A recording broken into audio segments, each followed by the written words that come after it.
everyone. Let me know if you can hear me. Hope you guys are doing well.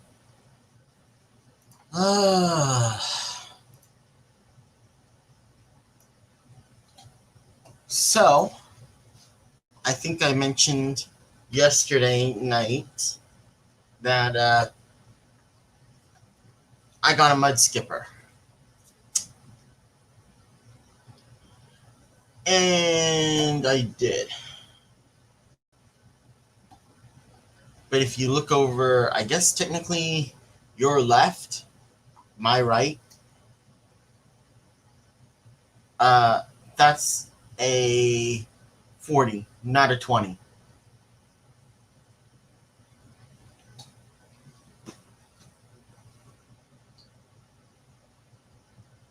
So, I moved or rehomed the other fish that was in that tank, which there wasn't really anything. And I'm putting up a 40-gallon instead.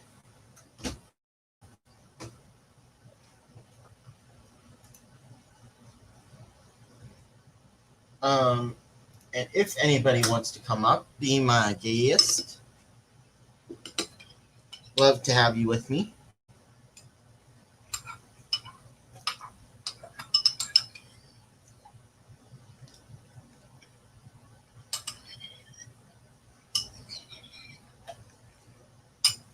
I don't know who else is streaming right now, but whoever else would like to come up, I'd appreciate it.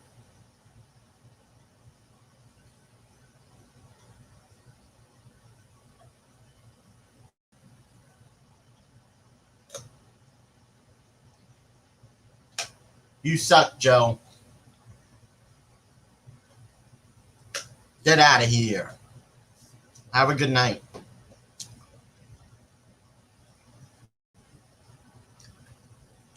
I need to get a top for the tank,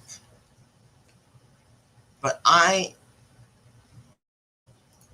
know they are. I don't care.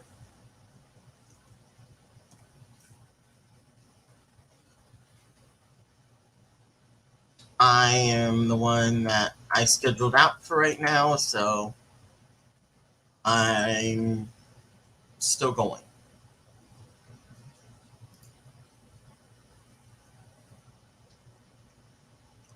I actually think he just ended.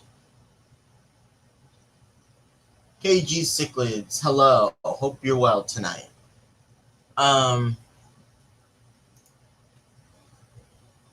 But yeah, so I got a mud skipper yesterday, which was a total impulse buy. But I couldn't pass up the price, and I knew I would be able to get a tank for it. I wasn't sure what tank, but I did. Hello, Scott. I took all of the fish from my 20-gallon high, which I probably shouldn't have, wrecked that tank pretty much. It's in there. I can't really get a good lid.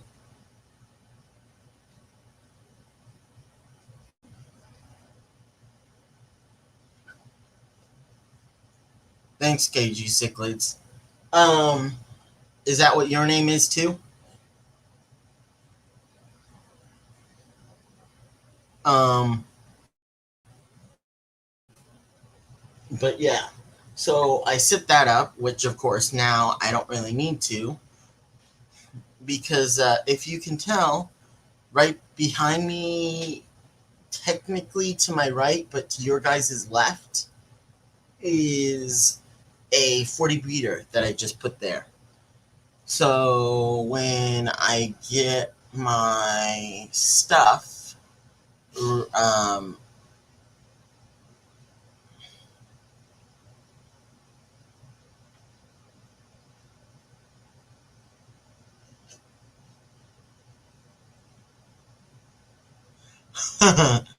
Actually, it was Zenzo's fault because I got it from him. And KG Cichlids, how much do you think it was? Just asking. Uh, but I have it in the 20-gallon over there.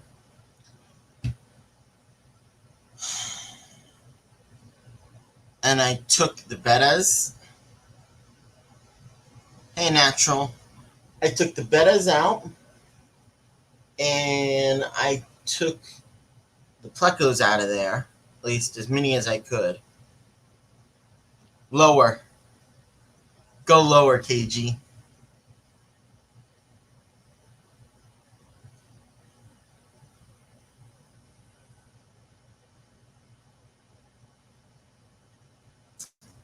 But not quite that cheap, Scott.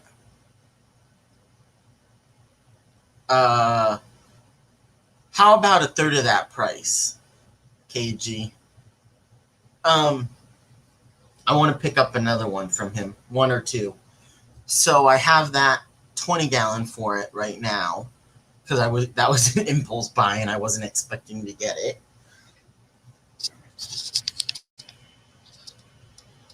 So it's right there in that tank. I don't know if you can tell. I sloped it a little bit. It was a dirted tank. 10, but close enough. Yeah. But anyways, so I took out the bettas in the plecos, and there were a few guppies in there, and I moved them to two other tanks. It was lightly stocked.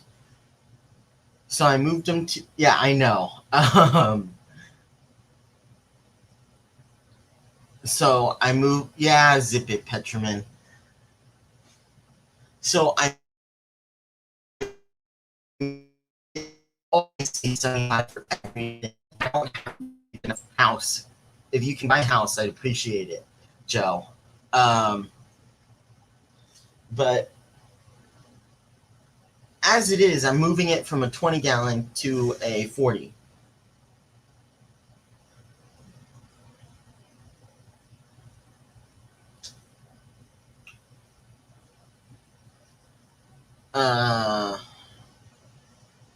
Roundhouse, are you drunk? What? Yeah, he is.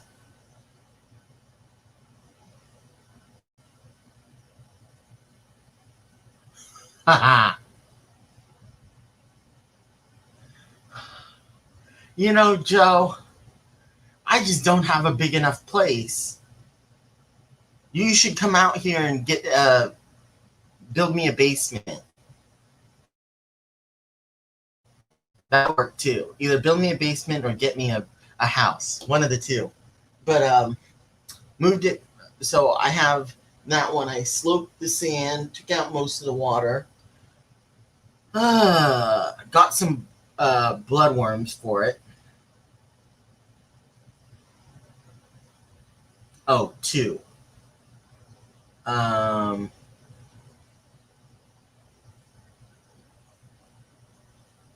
There were more than two plecos in that tank.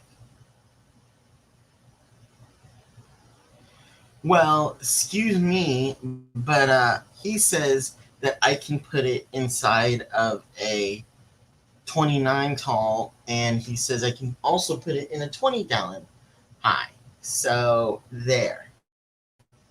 But yeah. So I have in that tank. It's sloped, not much water in it. And then I just purchased. So I went to Petco to go get a refractometer, which Roundhouse I could not get the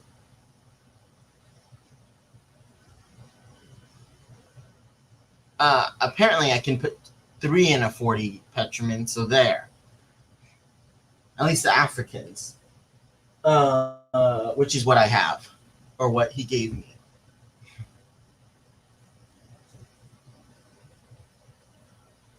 I love a 125 roundhouse. I love 2 of those, please. But I have it in that tank right now, which I should probably turn on the lights, and I'm too lazy to get up. So let's do it. Oh, thank you, KG Cichlids. Let me see. Let me turn on the lights.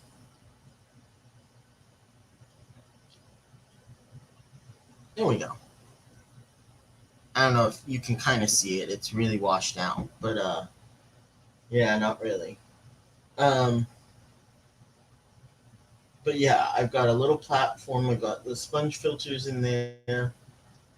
Oh, and then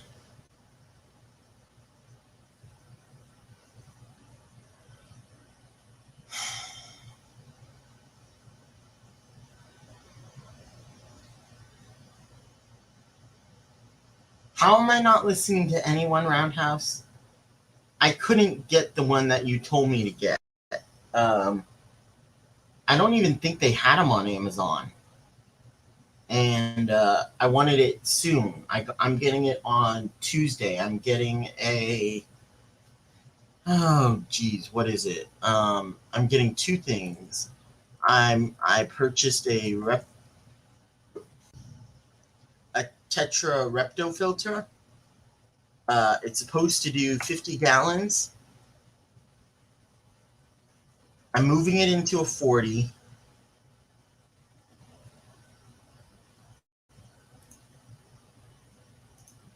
Okay, Roundhouse, I almost didn't let you up because I did not recognize that logo. That's my clan logo. I picked the wolf. You don't listen to anybody for the sole fact that the thing that we specifically said you should not buy because of your eyesight, you bought. I'm hoping my dad or mom can help me with doing that.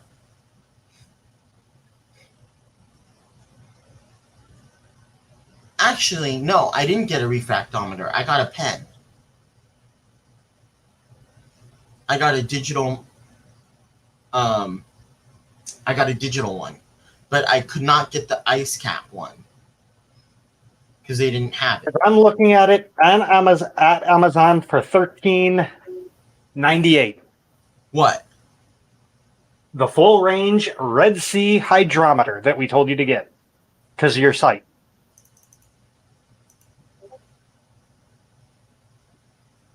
I thought you said to get the ice cap. No, Red Sea. Well, now it's Instant Ocean, but same difference. Here's the link. So by this, so I'm getting a rep. I am going to get a, what is it? A Repto filter. Oh, here's a Coralife one for even less. $827.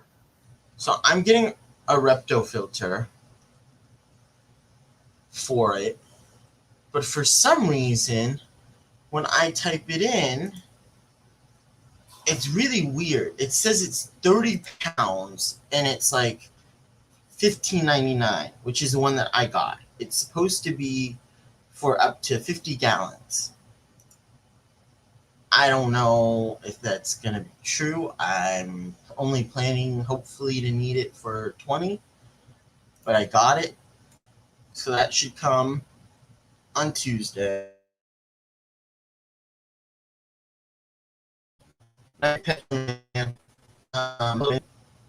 Hope you're well.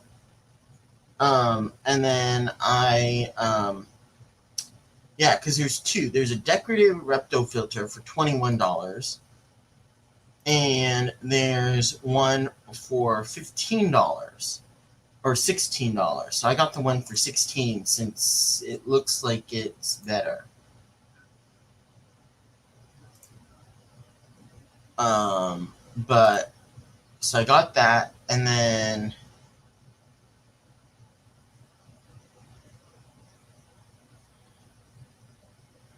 well, Kenny says I can put 3 in there, and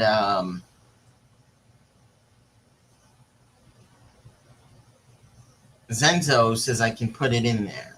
I can put one. At least, yeah, he's. I think he said 2 or 3. Actually, I may ask him about one. But I'm gonna set that tank up for them, and then I have that tank right now for it, and I am getting stuff for it. I got bloodworms, frozen bloodworms.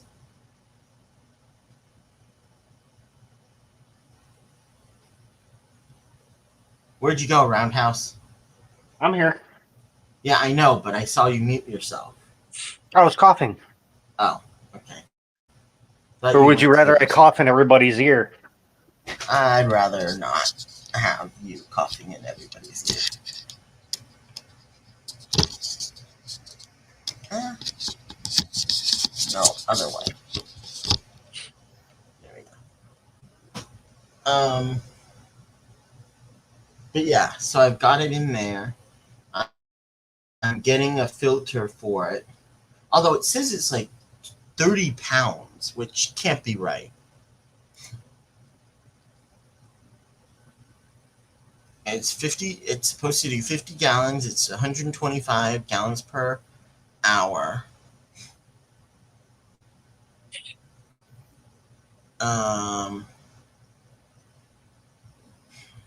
It says it can work in only 2 inches of water.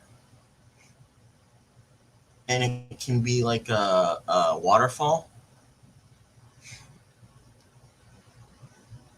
And the other one is all the things that they made back in the day would go perfect for you right now. Why?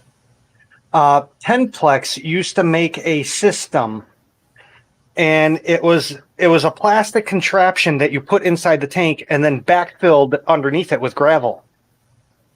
And it was a wall that held the gravel up. The gravel was all behind it, making the ground, and in it was a pump and like a little stream going out into the tank. That kind of stuff would be perfect for mud skippers nowadays. Huh, I wonder why they stopped it. I mean, is Penplex still around? Yeah. It is? Okay.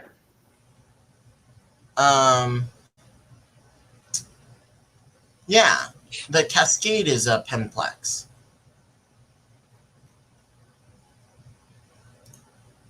Okay. Was it called the Cascade? That sounds really familiar. I gotta look that up.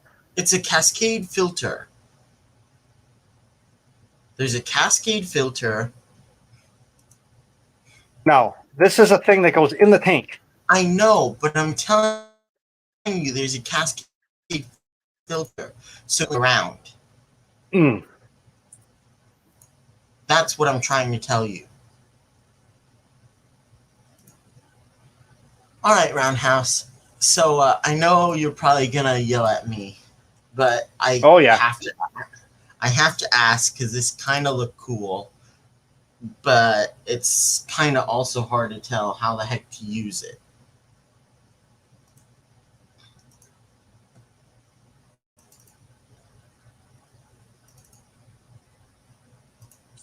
I also thought of getting this.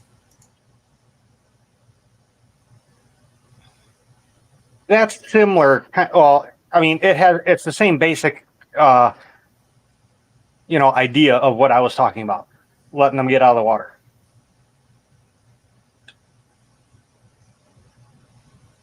But how? So my question here is, it says it can go up to 40 gallon or 50 gallon tank.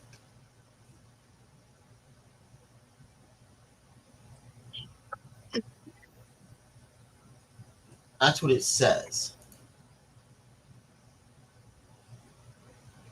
But then how do you make sure? Because my only worry about it would be, how do you know if it fits? because it can go up to a 40 gallon or a 50 gallon.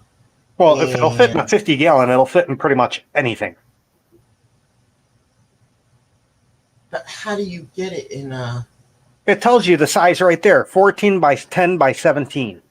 Yeah, and I don't know what a 40-gallon breeder is, but I'm pretty Well, sure. get a tape measure, and the numbers tell you, you slide it across the length, and the last number it covers tells you how long it is. Really? Yep. That's how a tape measure works? Yep. Sometimes people call them rules instead of tape measures. But I mean, shit, yeah, Rules? that looks like it'll fit in a 55. It'll fit. So I'm thinking I might get something like that later down the road. Haven't decided. But I am getting that, and then I want to say the $15 one. Where is it? Repto. I need to ask my dad which meter I got. But it's for 50 gallons, it's $16, so I'm getting that, and then I'm also getting the Serenity monitor or pen.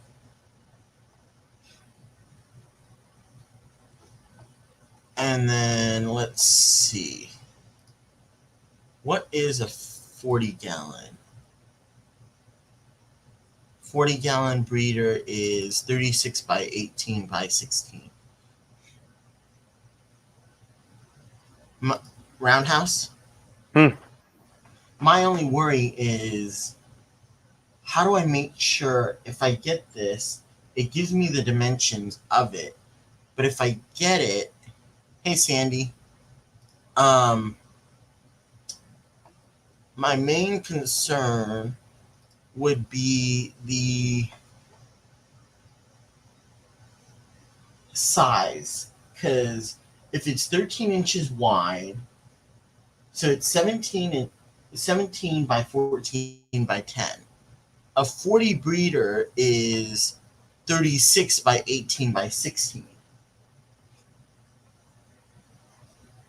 Okay. Right? So that should fit. Correct? Yeah. 17 by 14 by 10. Length, width, height. It always goes that way. Length is first. So a 40 breeder is 3 feet long, and that thing is 17 inches.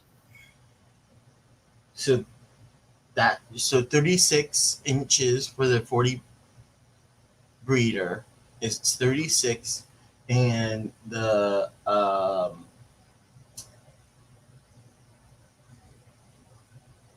Penplex Reptology topper is 17 inches, so that should work. 18 and it is 14, and then 16 and it is 10. So that should work. My only question is, what about the overlap or the part that's not covered? Because mud skippers can jump. Cover the whole tank. But then they can't get into the Penplex Reptology turtle. Then you don't get it. You get something smaller. You get something that fits your tank. Wait. So it fits the tank. Or a tank to fit. So it will fit on top of the tank. That's how it's supposed to go. It's supposed to go out of the water on top of the tank. But then I'm gonna need to figure out a way No. to You put it on the What? bottom of the tank, in the tank. I don't think so.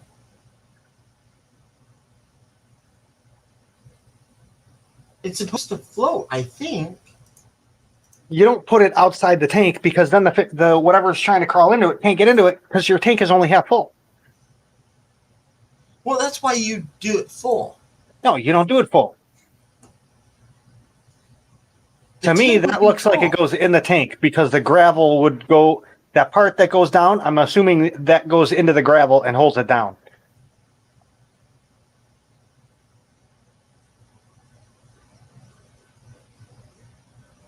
That part that it's actually sitting on, that pedestal part. That's how I would look at that and assume how it would go. This? Over. Behind that. That thing that it's sitting on. The gravel would go over that and hold it down. You would bury Yeah, that into the gravel. I wish they actually had a picture of it being used. Wait, it's on top. It's a turtle topper. It is on top. Oh, maybe because turtles don't jump. So it can be on top. All I can say is it's on top here. And how it would get in and how it gets into it is that platform, those stairs. Right Well, no, here. it would get in through the ramp. That's what. But isn't that? it all comes down to that's made for a turtle, and turtles don't jump, so they don't necessarily make it so it has to be tight to where nothing can jump out.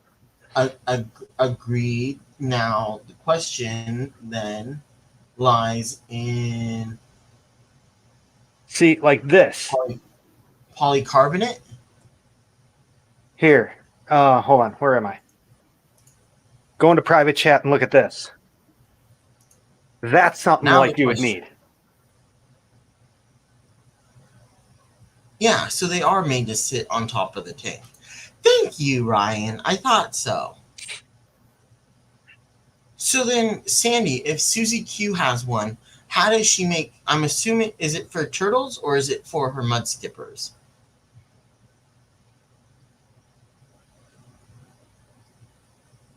So, if they do jump, how do you make sure that it goes into the tank on top, but they don't jump out?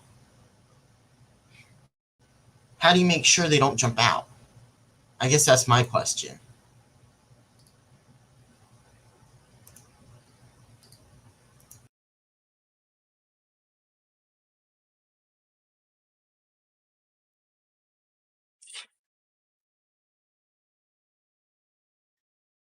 Oh, he broke it. Hate it when it does that. Ah, got it. But still, do you have an email or a way to be reached outside of this stream? I have a hard time listening to people.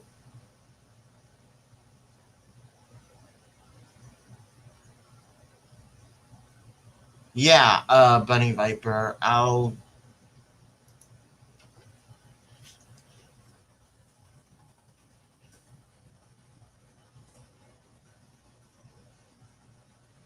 I have a YouTube one in the about, but there you go. But yeah, so it does go on top, but I'm wondering, oh, that would work. Yeah, because I was thinking polycarbonate and just cutting out a piece for it. That would work. But it does get suction cupped, right? It looks like. Yeah, it's suction cupped.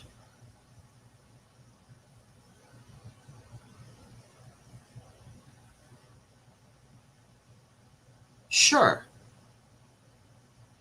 But I was wondering how you would be able to make sure that they don't jump. But a crate would be great. Or you could use. No, but a mesh canvas would be too flimsy. But I do think I might get that later on.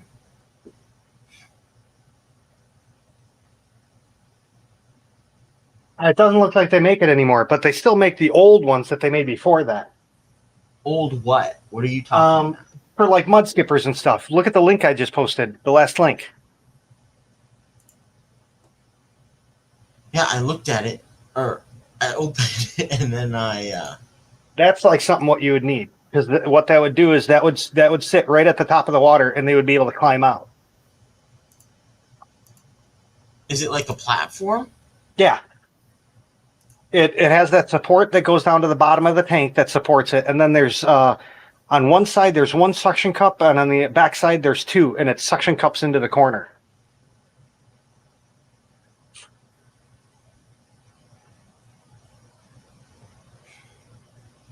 But it looks like it's all the way. But here it looks like it's all the way submerged.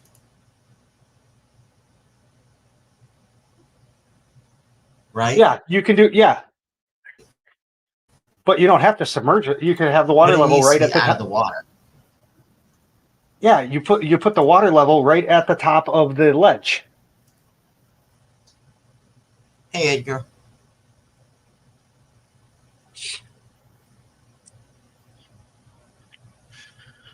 Thank you. Yeah, Bateson. So I saw that. But what about the rest of the tank? Because you can't put a lid on there because it has to be able to get out. Another thing I'm thinking, because that's an acrylic tank, it probably won't work. What? That tank, that turtle thing that you were showing was made for an actual glass aquarium. Why would that be? The different size frame. Well, yeah, but I'm not leaving it in the tank. I'm moving it to a 40 breeder. Oh, I thought you were still doing it in that tank. No, I'm moving it out of that tank. That's why I was giving dimensions of a 40 breeder, not a 20-gallon long. Hi. When I was reading it, I was wondering about that. The dimensions of I was reading out dimensions of a 40 breeder for that exact reason. But yeah, it sucks that I can't find this thing I'm looking for though, because this literally would be perfect for the tank. What you're doing. Roundhouse. Yeah. Story of my life. I mean, unless you can, I don't even know what they were called.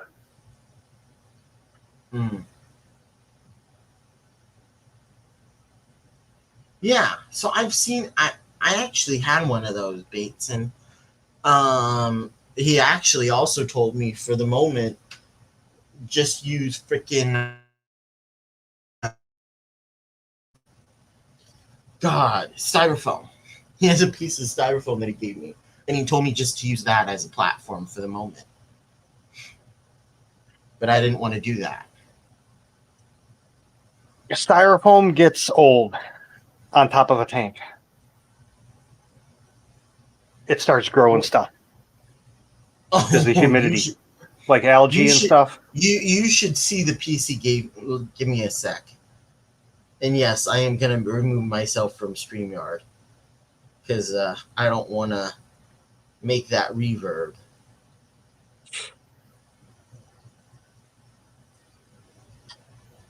Let's see. And yes, this is the tank right now. I'm moving it to the 40 breeder, but I want to get everything and scape it before I put it into the tank. Edgar.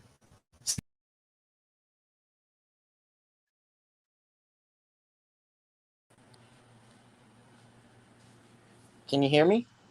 Yep. So let me change it.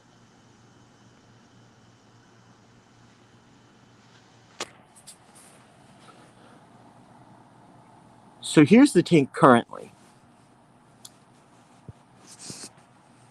But what sucks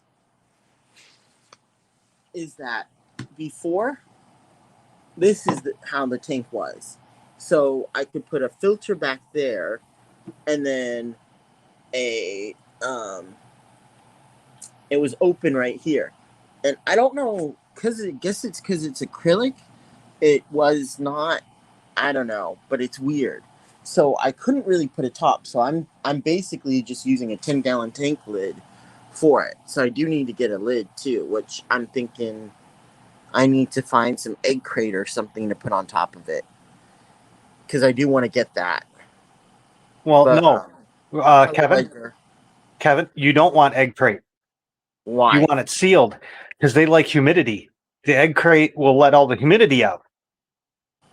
I remember reading in the book they like a high humidity environment, so you want to keep the moisture inside. So Oh. a glass would be best. Yeah, but then, well, okay, no, because the thing that I was thinking of was polycarbonate, because I can cut that easier than glass. Is that solid? Polycarbonate, yeah, Okay, then that would be fine. but it's a lot easy. I think it would be a lot easier to cut, and it's solid, so that would be good. The only thing is, how do you? I don't quite understand how you can actually see um it if it's so humid inside.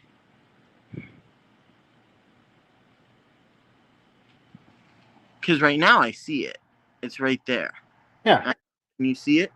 yeah. It has his head sticking up there.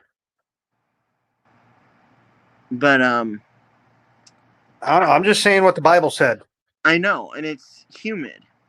So I What did I say? What was it? 838?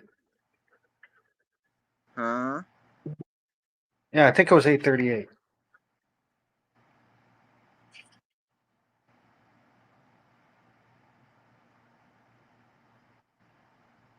Oh yeah, eight.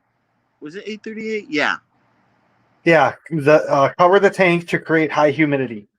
I'm assuming you're talking about the Bible page. Yeah, Although I had no clue what you were talking about originally. I just said what was that in the Bible, and then I said what page was it? Yeah, it was 838. But yeah, it's right there. So it looks like it's doing fine in here so far. And I have bloodworms and some other things for it right now.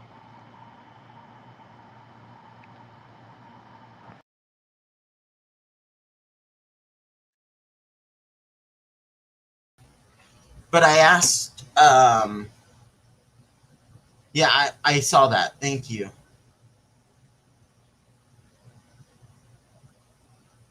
Oh, cool. Thank you, Sammy. Yeah, I did see that, but thank you. Um, I saw you emailed it to me. I need to look at that. Do you have a mud skipper?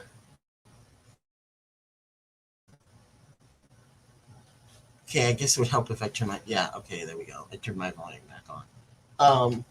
What was I going to do? Um, um, um, no, I'm blanking.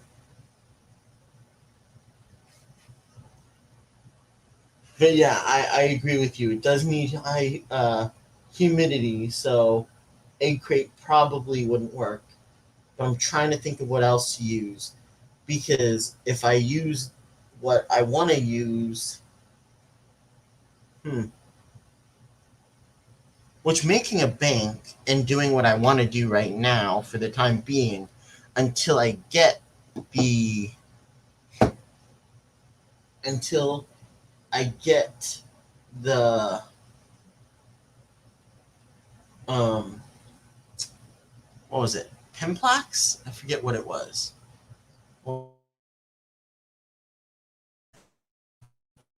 Which one was it? Pimplax, yeah, it was a Reptology. Pimplax Reptology Turtle Topper. I think, at least for the moment, until I do that, I'm just gonna slope it with sand, and then once I get that, I can always wait.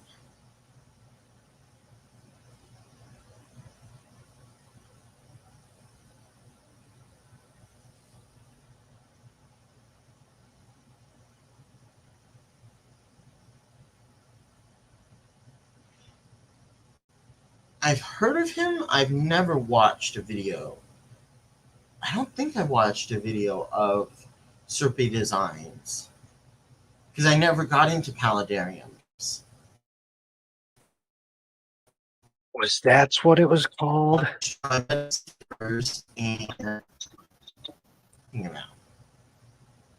you've lost me, Roundhouse. Although usually you do.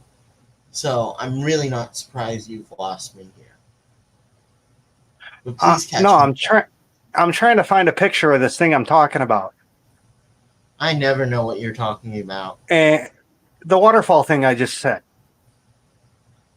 from Pimplex back in the 90s. And you just said Pimplex. Polydarium, and I'm like, oh, maybe that's what it was called. No. All right, Sandy. Let me look right now.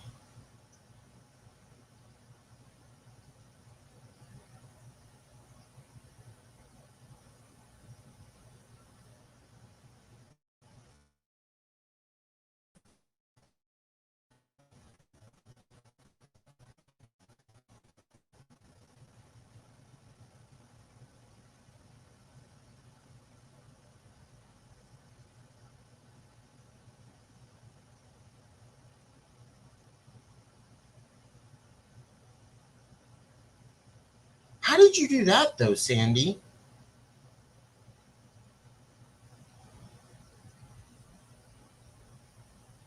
Do you mind if I show the pics?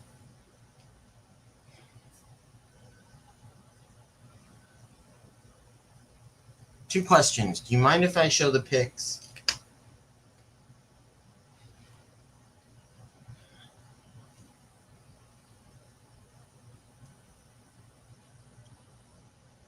And second question, do you mind if I show it?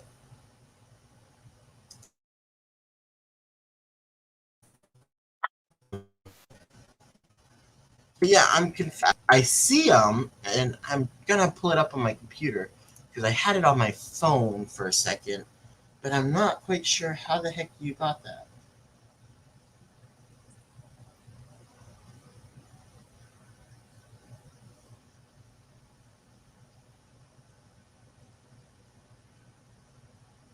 Bunny Viper, I will definitely look at it. Thank you, Sandy. Just making sure. I don't want to show it unless you allow me to.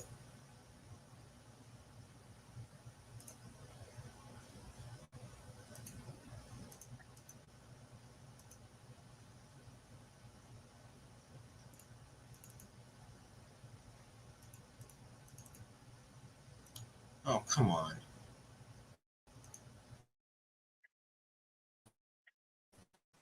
Right, so here we go. I'm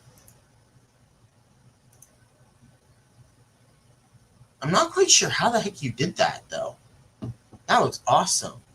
So this is the top. And what are you housing in here? But this is the top. I'm assuming that's the top view. Although, you know what happens when you assume. And then this is the tank, and this is the top. But I'm confused how the heck you did that. Are they She built a tank on top of her tank as a hood, and it's between the two tanks. So in essence, she took two tanks, turned one upside down. It looks like. Yeah, but what's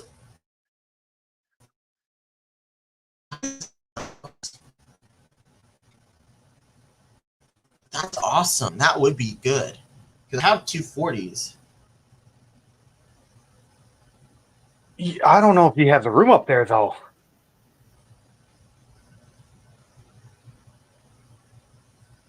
To do another 40 on top of the 40? I don't know if I do. Oh, that's just plexiglass? Okay. So she just made a plexiglass thing. Oh. How the heck did you? Where'd you get that plexiglass? Hardware That's stores awesome. sell it. You can get them plexiglass you get from hardware stores and stuff like that. The Home Depot, Okay. Menards, Bob's Hardware down the street.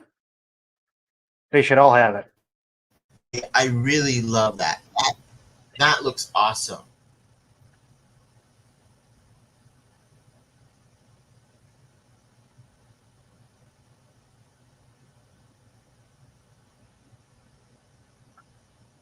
But that looks awesome.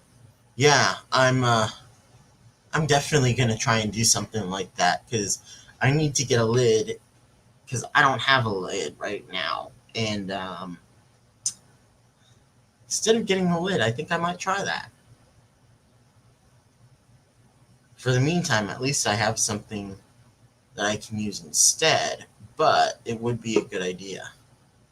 I'll look up in my records so you have it, but I know a place online that you can buy Versa hoods for dirt cheap, Really? and they'll ship them. Yeah, they ship them to you. Oh, thank you so much, Sandy.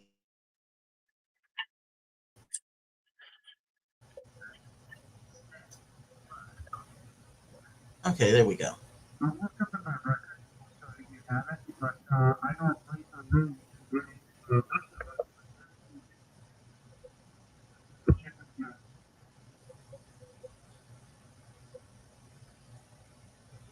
Hey, Kev.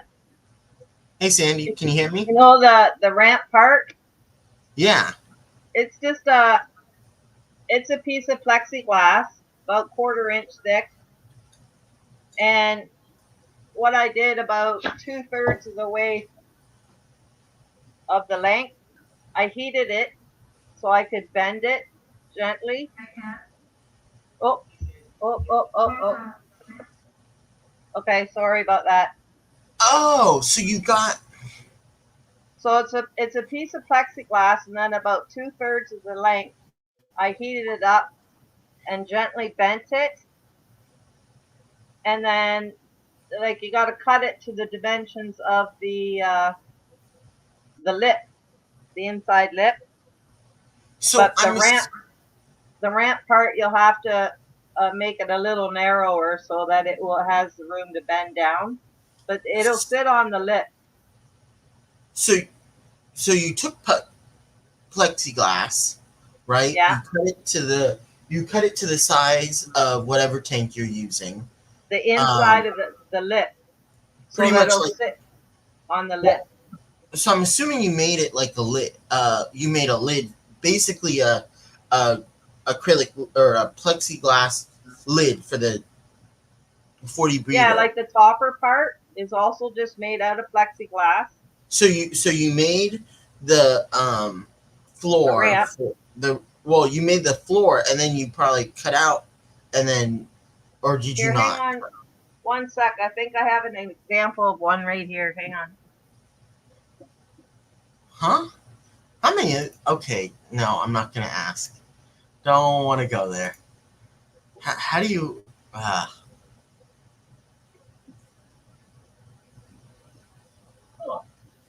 oh, I actually see how you do it now. Okay, so you got Okay, so here for my the niece floor made for the my niece floor made you this. cut out half. Got it. Okay, see this? My niece made it. Made this one, 1 second. and see it's a piece of plexiglass. Don't want to remove you. Solo layout. There we go. Okay, so this is one that my niece had made for her turtle. So it's a Oh piece of, wow. and it's just bent, but the upper part where And what the is that? upper part Plexiglass? What are you? What it's is just that? plexiglass, yeah. And so it's cut here and here to the width of the inside lip, like where a hood would fit. But see how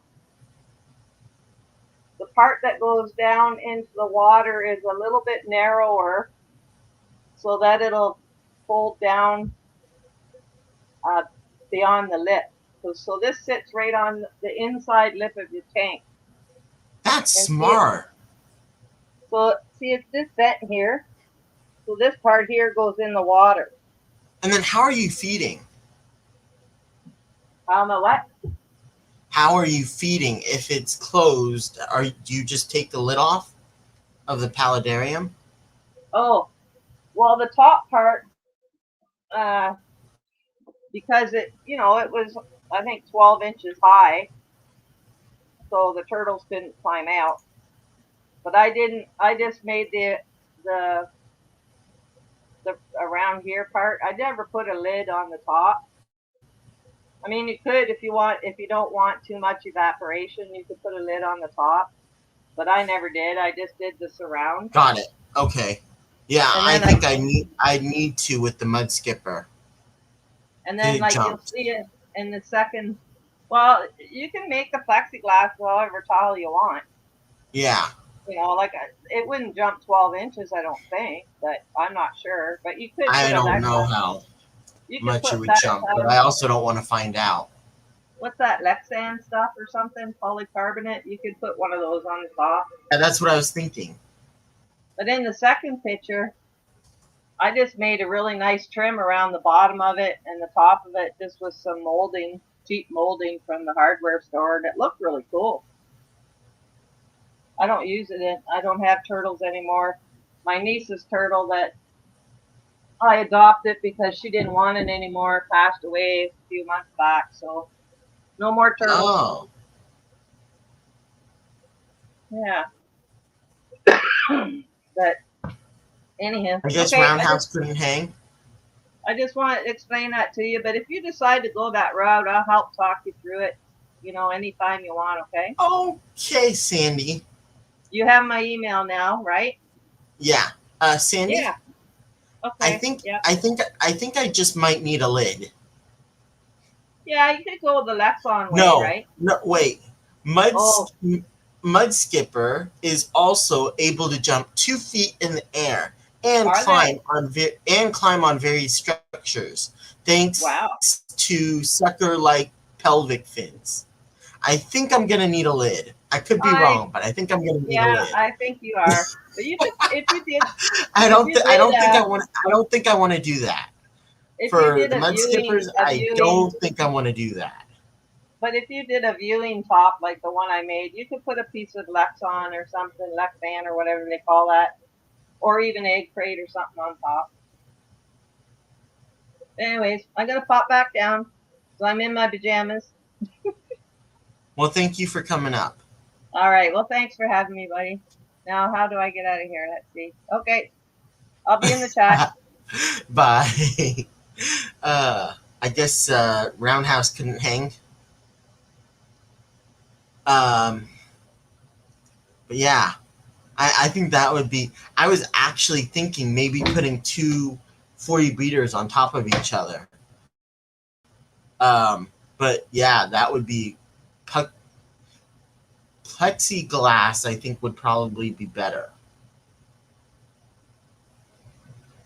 I think I said hello to you, Edgar, and hello, Ziggy. What won't hold water?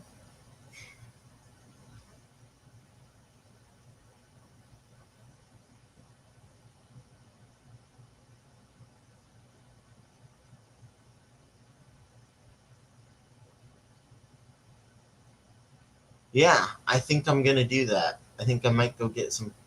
Again, you guys are so bad for me. You guys are such a bad influence. Of course, I'm not upset about it, but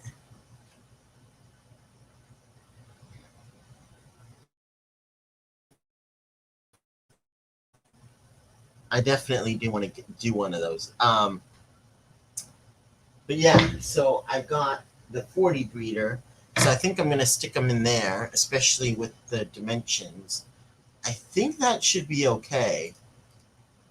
I forget. I talked to Kenny, and he says I should be able to put 3.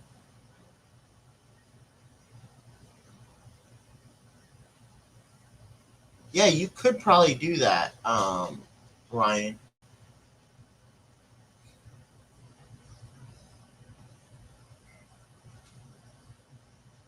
Oh, I'm not blaming you guys. I'm just saying you're bad.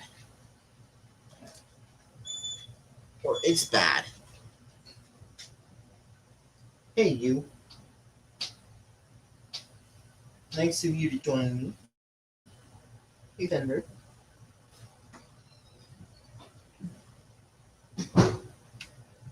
I have not seen that. Yeah, I know you didn't, but for the price, I couldn't beat it, Roundhouse. So unless you send me your phone number, and and apparently I need to consult with you every time I'm getting a new fish, then yeah.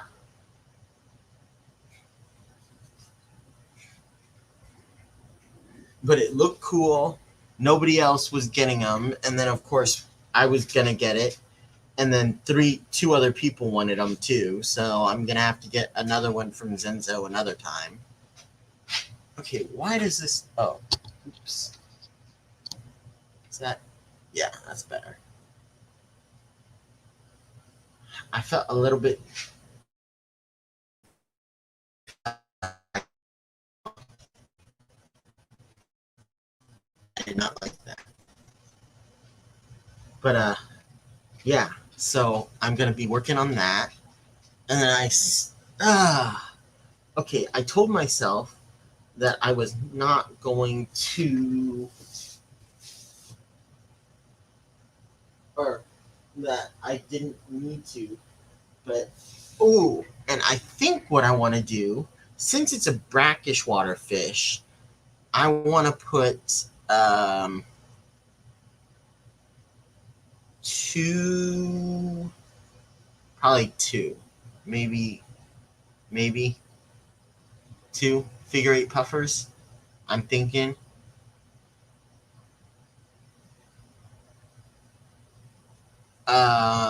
I think they only no.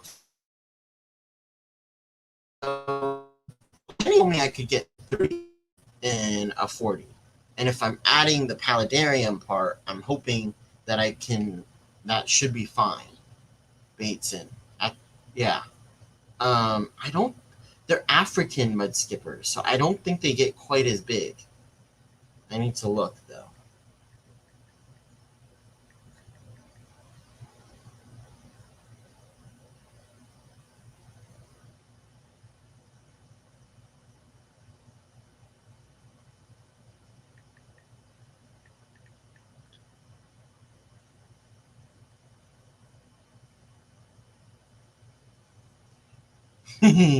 Yeah, probably Roundhouse.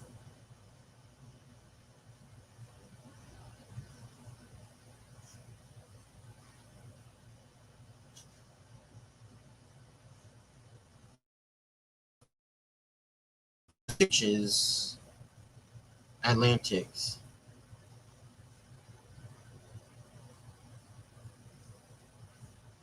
Uh, Africa to Polynesia and Australia. They live in swamps and estuaries and on mud flats, and are noted for their ability to climb, walk, and skip about out of water.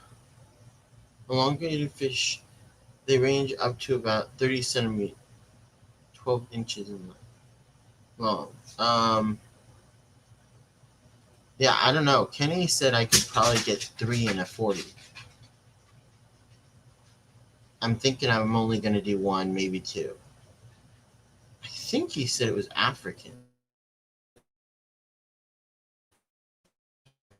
I don't know. No, I think it said, I'm not sure. Because I think it only get, but I need to go look again. But yeah, no, they're the smaller mud skippers. They are the smaller mud skippers. Um,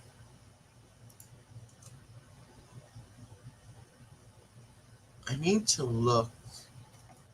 That's a great idea. I really like that idea, and I think I'm going to.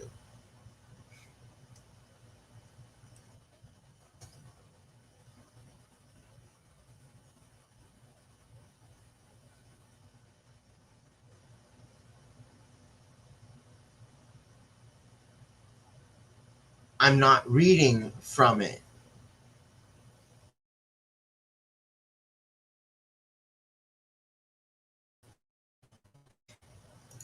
have a Orcam that I can use for the Fish Bible. And secondly, I'm online. I'm not looking at the Fish Bible. So shut up, Roundhouse.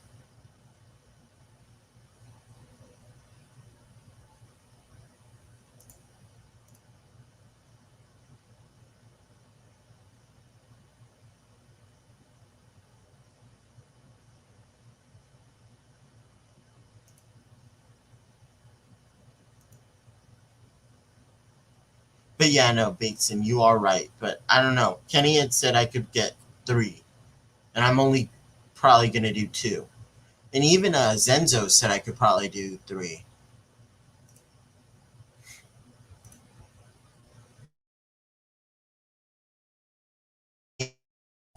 So I don't know. But yeah, no. Okay, that was weird. I am.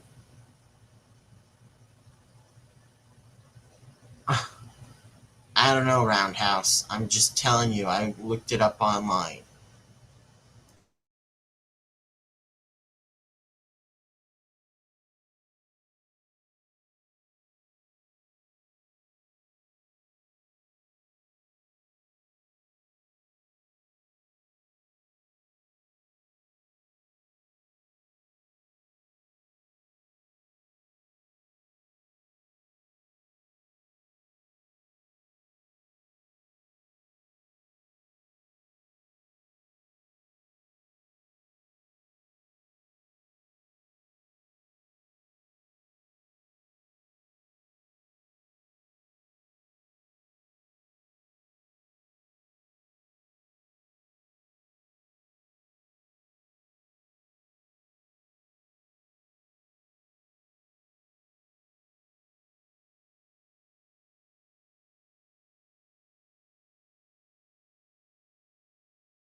Not like you don't do it all the time. And my brother's trying to help me catch the pleco. Sorry. 2 plecos.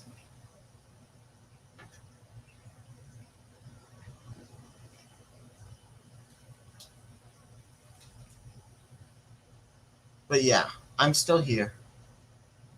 And it's still rolling.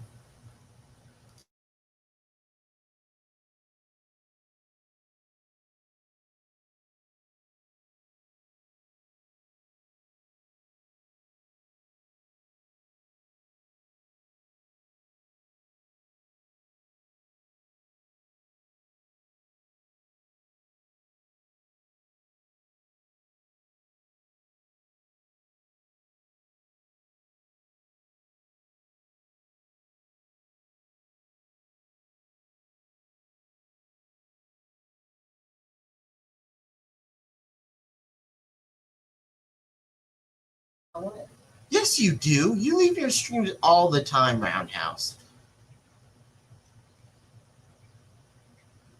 All the time.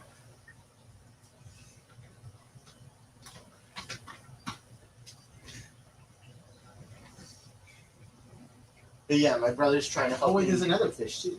Catch the pleco. What's that? You only catch this thing? Yeah. I don't know. Well, let's go. Yes.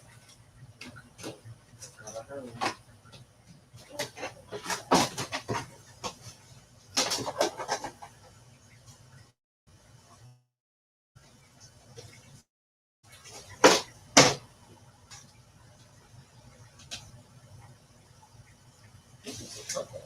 No, that's not a blue thing. A guppy? Absolutely sure.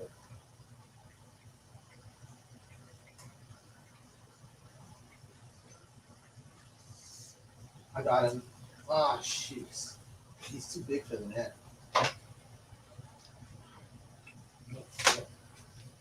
Let's see. Thinking. Nope, never left a stream. Okay, I got Was him. doing. I got Yes, him. you Kevin, I have. got him. Thank you. Where do you want me to put him? In here.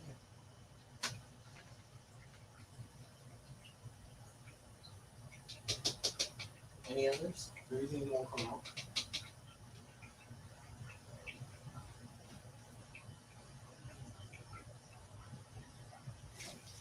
There was also one more too. There should be a brown one, right?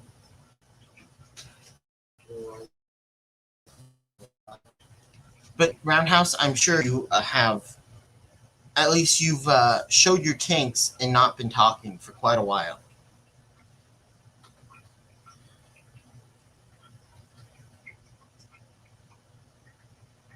But yeah, trying to extract the plecos, and I think either beta. I can't find that in Fleco. But you might want to fix your filters because they don't seem like they're working that well. Okay. Thank you. I don't see your mic here. It's in there.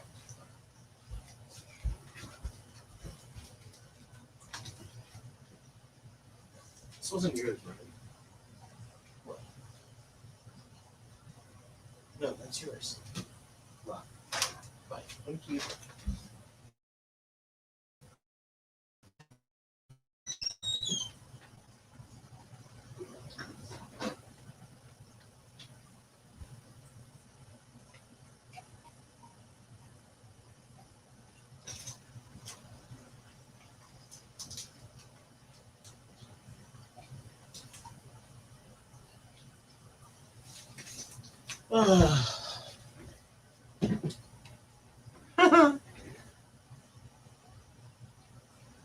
What glue?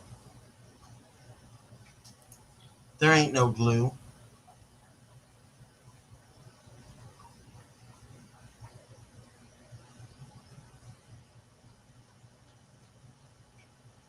What you talking about, Roundhouse?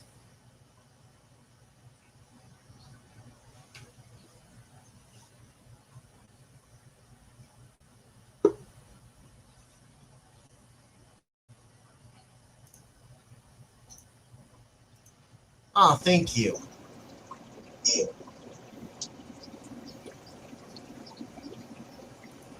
How are you tonight, Lori? Just peachy. What took you so long to get up here? I was finishing up my isopod bin.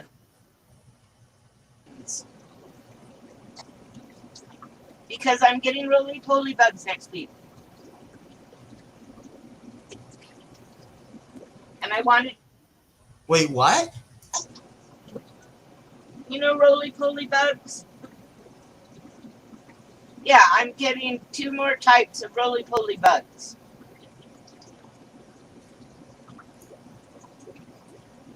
So I had to make sure their houses were ready.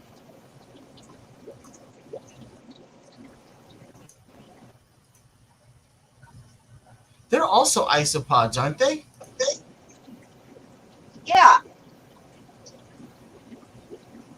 I'm getting powder blue isopods and multicolored isopods.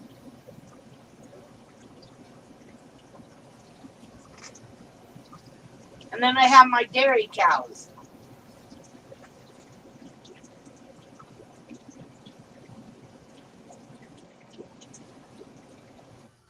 Did you just say dairy cows? Yeah, dairy cow isopods. It's because they're black and white. Oh.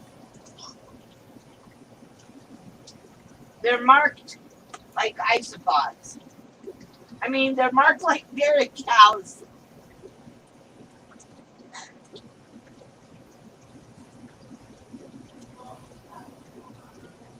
Oh, I love rubber duckies, but they're so expensive.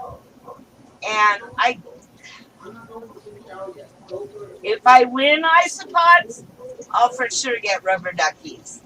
They are so cute. But these are, let's see, about 5 or 6 months ago, I got the dairy cows to put in with my hissing roaches, sort of as a cleanup crew. And I love the isopods. So I got the powder blue and some Versacolor Slovenias. And I kind of like, I'd love to get rubber duckies. So maybe next year because by then I'll have all the fish that I want. And I'll spend money on isopods. And the isopods are cool because I can stack them. But I was making side vents with screen and cork engine gaskets. So they have airflow in the front. Yeah.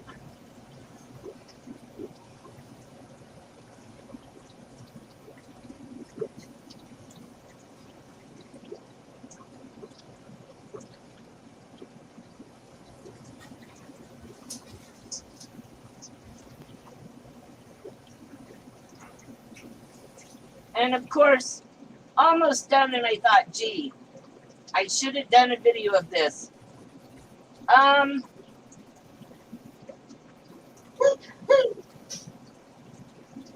There is one store near 2.5 hours away from where I live, and he buys his isopods from, let's see, I know I have it here somewhere. Blazing Bugs.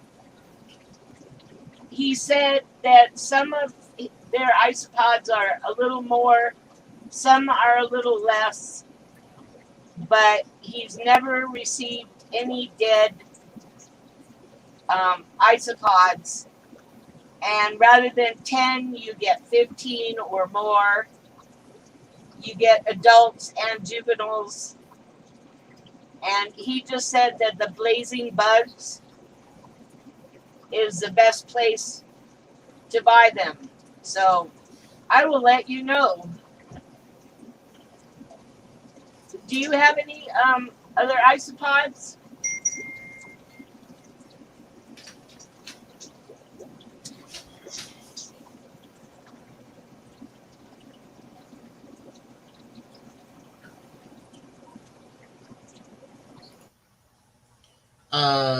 Bunny Viper's asking, she says she's never priced out the duckies. How much do they run? And where is your favorite place to buy ISOs? Okay, there's a store in Albuquerque that I usually get isopods, and his family is sick right now. He's not, but he said, "You're older, don't come over." Really caring guy. But I asked him about, because I wanted to get some more isopods. I have dairy cows. And he said he buys his wholesale from a place called Blazing Bugs, which does sell retail. He said some of them are a little more expensive, some are a little less, but he's never received a dead isopod. They're packed really nicely. They're always really healthy. Instead of 10, you get 15. And you get adults and juveniles. He said it's the only place he'll buy from now. So I put in my order, and I should be getting them sometime next week. probably Thursday or Friday, just because of where I am.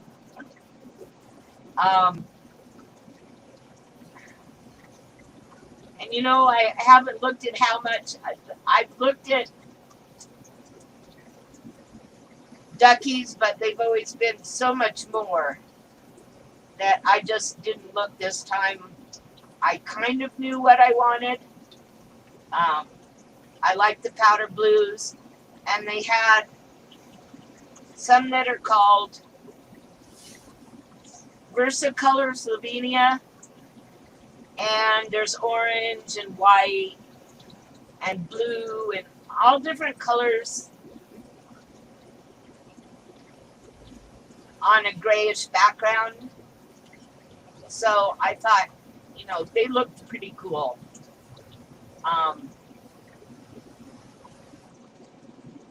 So I'm kind of excited. I am excited. Oops. Oh well, Kevin's not paying attention, so sometimes he mutes me and sometimes he doesn't. And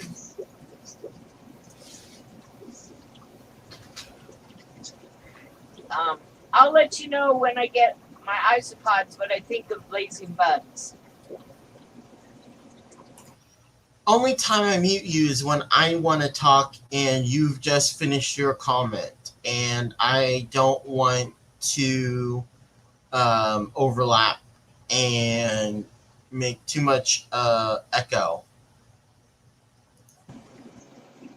Well, at least it's working.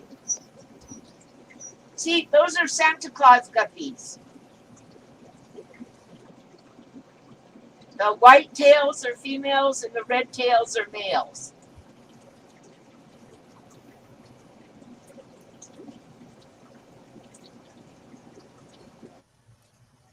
Why is that? I don't know. That's just how they come. And the clear ones that have the dots on the white tail, their tails will get whiter and whiter. Like that sort of, there's one with one dot. She's like a little older than a juvenile. And this one with more black is a few months younger.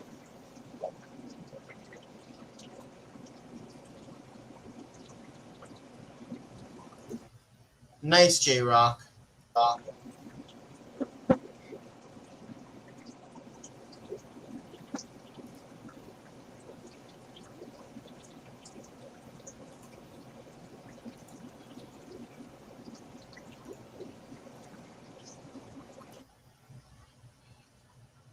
So, how are all your fish doing tonight, Posiwi? Okay. I'm still trying to figure out, and maybe some of the guys can help, or girls, women. I'm not old enough to be a woman. I'm still trying to figure out how to shim my tank. There is a 1 3/4 inch difference between one side of the tank and the other. If I just put a 2x4 on the lower side of the tank, it'll be even. But I don't know if that's a wise thing to do with a 60-gallon tank. Oh, cool. Grown out fry. I have 2 cichlids holding right now.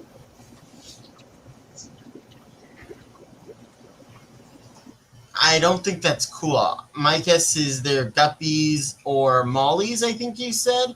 And I think he's got fry coming out of his ears. Just saying. I would take mollies. I now have 1 male molly.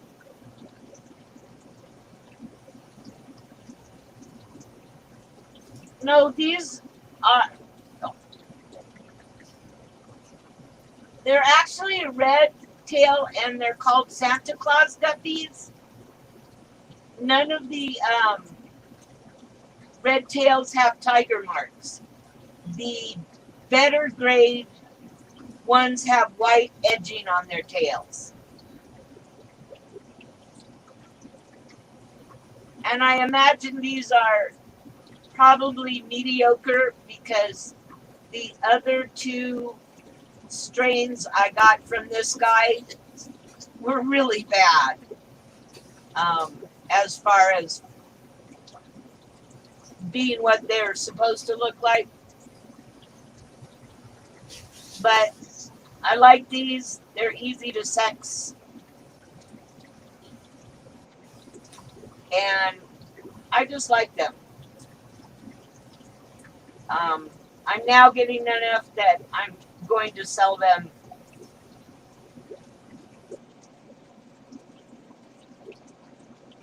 to the local fish store. Oh, Bunny, I think we have a lot alike. I love making dioramas. And before I started getting a lot of fish, I have probably about 5 broken or non-water holding fish tanks that have dioramas of various sources and types in them.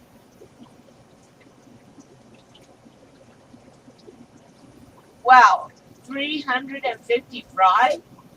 Wow.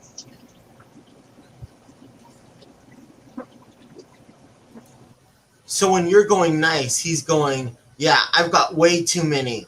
Now, I would say I can't get any guppies to breed in my tanks because my water's.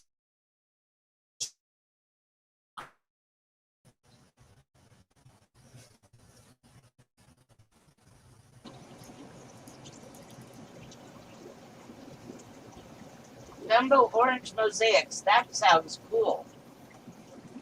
I have had a mutt guppy tank, and I sold a bunch of mutt guppies, and I pulled out like I have one that looks like a blue Moscow or blue and silver Moscow tuxedo, something like that. And then I have some blue and whites with tiger tails, and I put them all in one tank. And then I pulled, I think I only had like 7 yellow bodied guppies that I pulled. There's one male who I think is a snake skin, and the rest are female. So I'll see what I get out of those.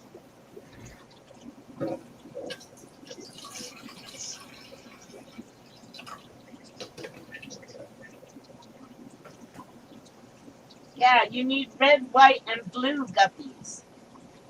That would be cool. I actually bought a pair of blue lace guppies. So I have to move my angel and beta and rainbow fish. But I have to shim the tank first. You can't be spending too much money, Lori. You do know that we're going in a month.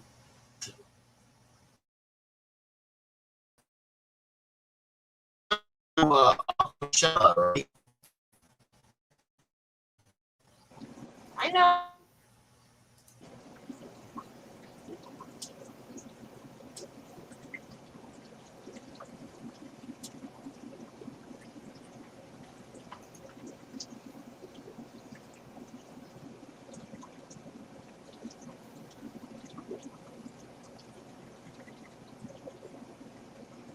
Am I muted or not? I can't tell. You're muted right now. You weren't muted just a second ago.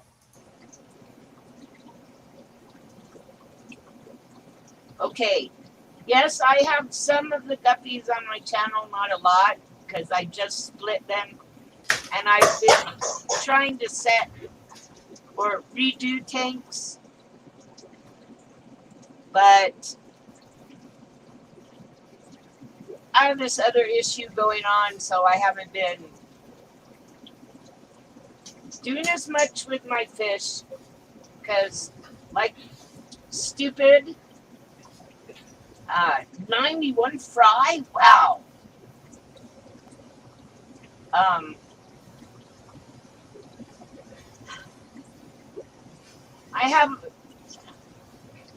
was in an accident in April, and all the police sent as far as a police report to my insurance company was my information, no information on the woman who hit me.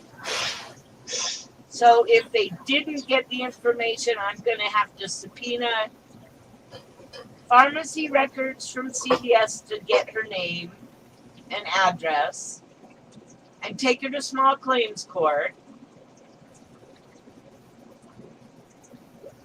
and raise hell about the police report only being mean. I mean, only taking my information, although my brother watched the policeman write down her information. So it's a big mess. They totaled my van, and I just can't be without a car on 30 miles from virtually everything. And I'm not going to starve because somebody else hit me. And the insurance company is really pressuring me to turn over my van because it's totaled. And I need a car first. So it's just stupid.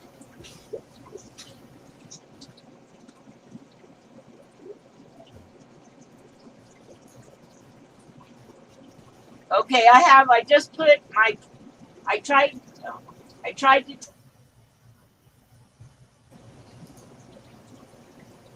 tried to take out all my mud guppies and discovered 1/4 inch fry that I couldn't get out. So I just put my platies in there. And now I'm going to have the, is it a platy or is it a guppy fry? Well, look who showed up. Hi, kids. Hey, Lori, when you're not talking, you mind muting yourself? Because I don't always know when you're talking and when you're not.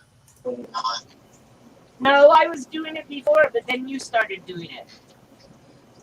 So I can mute myself. Hi, what did I miss? So I just got back from Jen's. I got a mud skipper. A mud skipper. I missed a mud skipper? Oh, man. I'll survive. How's she doing? Yeah. She's doing okay. She had some procedure the other day where she had to fast, and then they gave her some radioactive oatmeal.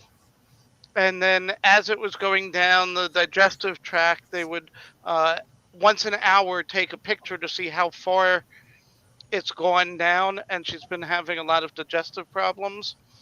And she's still having problems the next day. It's still sitting heavy on her, and she's still having a lot of problems with it.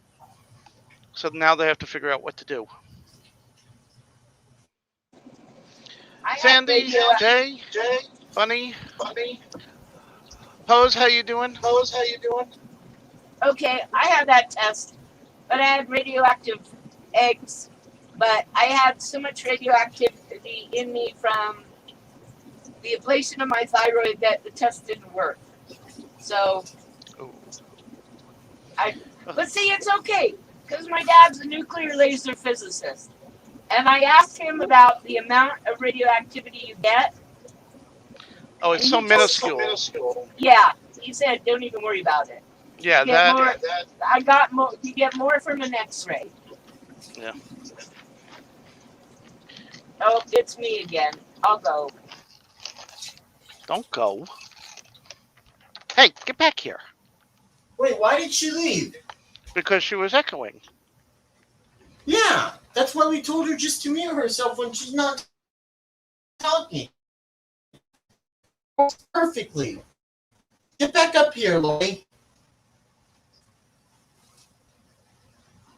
I knew that was going to happen. That's why I told her.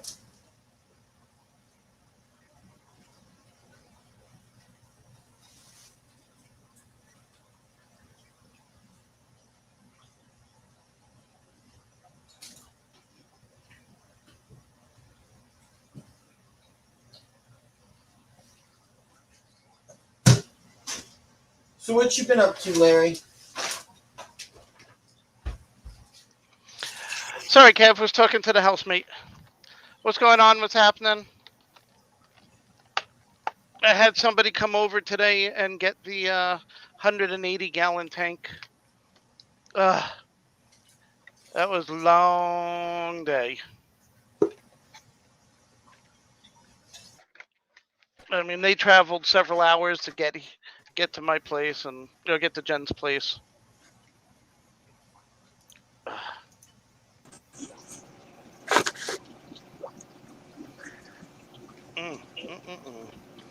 Strip Danish almond bear claw.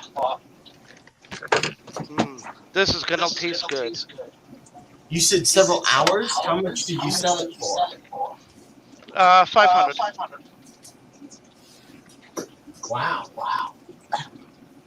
Yeah, I had bought it originally. Again, in 180 gallon for 400. I got the stand for 275, and the two canisters for like $100 each. Lori, can you mute yourself? Sorry, dear. We want you here. We want to talk to you. But it's weird that it's the speakers are catching, the mic's catching what's coming out of the speakers. It's crazy. But anyways, No, just when she's not so talking, the whole she would mute package. herself. That would work well. Yeah. Okay. So all in all, let's see, 6, 8, plus the two nice lights were about $50 each. No, they were like 75 each. There were two of those. So I spent about $1,000 on the whole package. But to get rid of everything and just have somebody come and just take it out of the house. Unfortunately, they came alone. They were supposed to, I kept telling them, bring somebody with you, somebody strong with you. And their friend couldn't make it at the last moment. So I had to help move shit. That was not fun. With my back and my knees. But I survived it. Actually, the back did not go out on me. I was so happy. So this almond bear claw is my dinner. So, Ooh. Excuse me while Lori, I eat in now front you're of you not again. talking at all. What the heck? I was talking. Okay, now it's my turn. Okay, those are the very few bluish black guppies, and I have two double tails in there. One has a white double tail, and the other one has a dark blue double tail.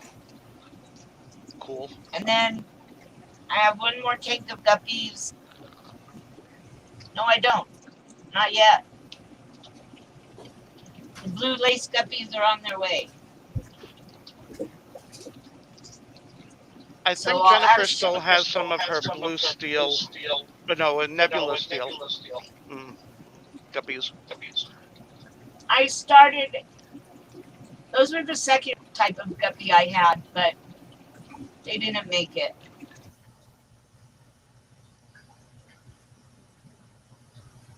Yes, Bunny. I agree. She can relate with the back issues and moving tanks. We need to train up some monkeys for those water changes. Yes, ma'am. I agree. Get them trained up before I start getting tanks in my house, because that's coming soon. Ooh. I've Wait, been did wanting to you get say- a axolotl. I'm sorry, you broke up. Did you just say you're gonna get some tanks in your house? At Did you least say one. some tanks in your house? Ooh. A tank. I do not yet have multiple tank syndrome. Yet. Larry. What size is that one? Yeah, what size is that? 50? 55. I don't read sign language. I'm sorry. 40. 40. Oh, okay. From this distance, it looked like you held up 5. 4, not I can't 5, see if 4. your. Okay, I couldn't tell if your thumb was up. I thought your thumb was up. 40. And what are you gonna put in there?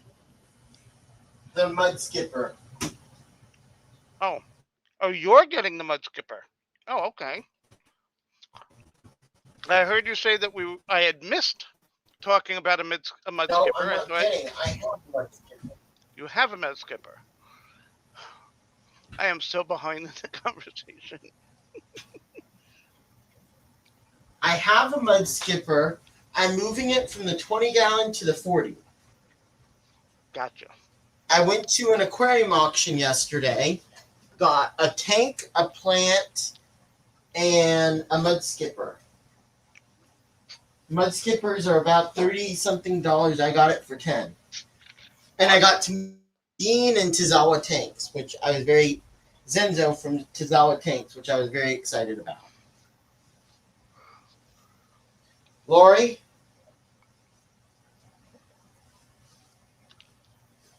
Are you still with us? Are you dead? No, I'm still here. She's I am listening still to us. here.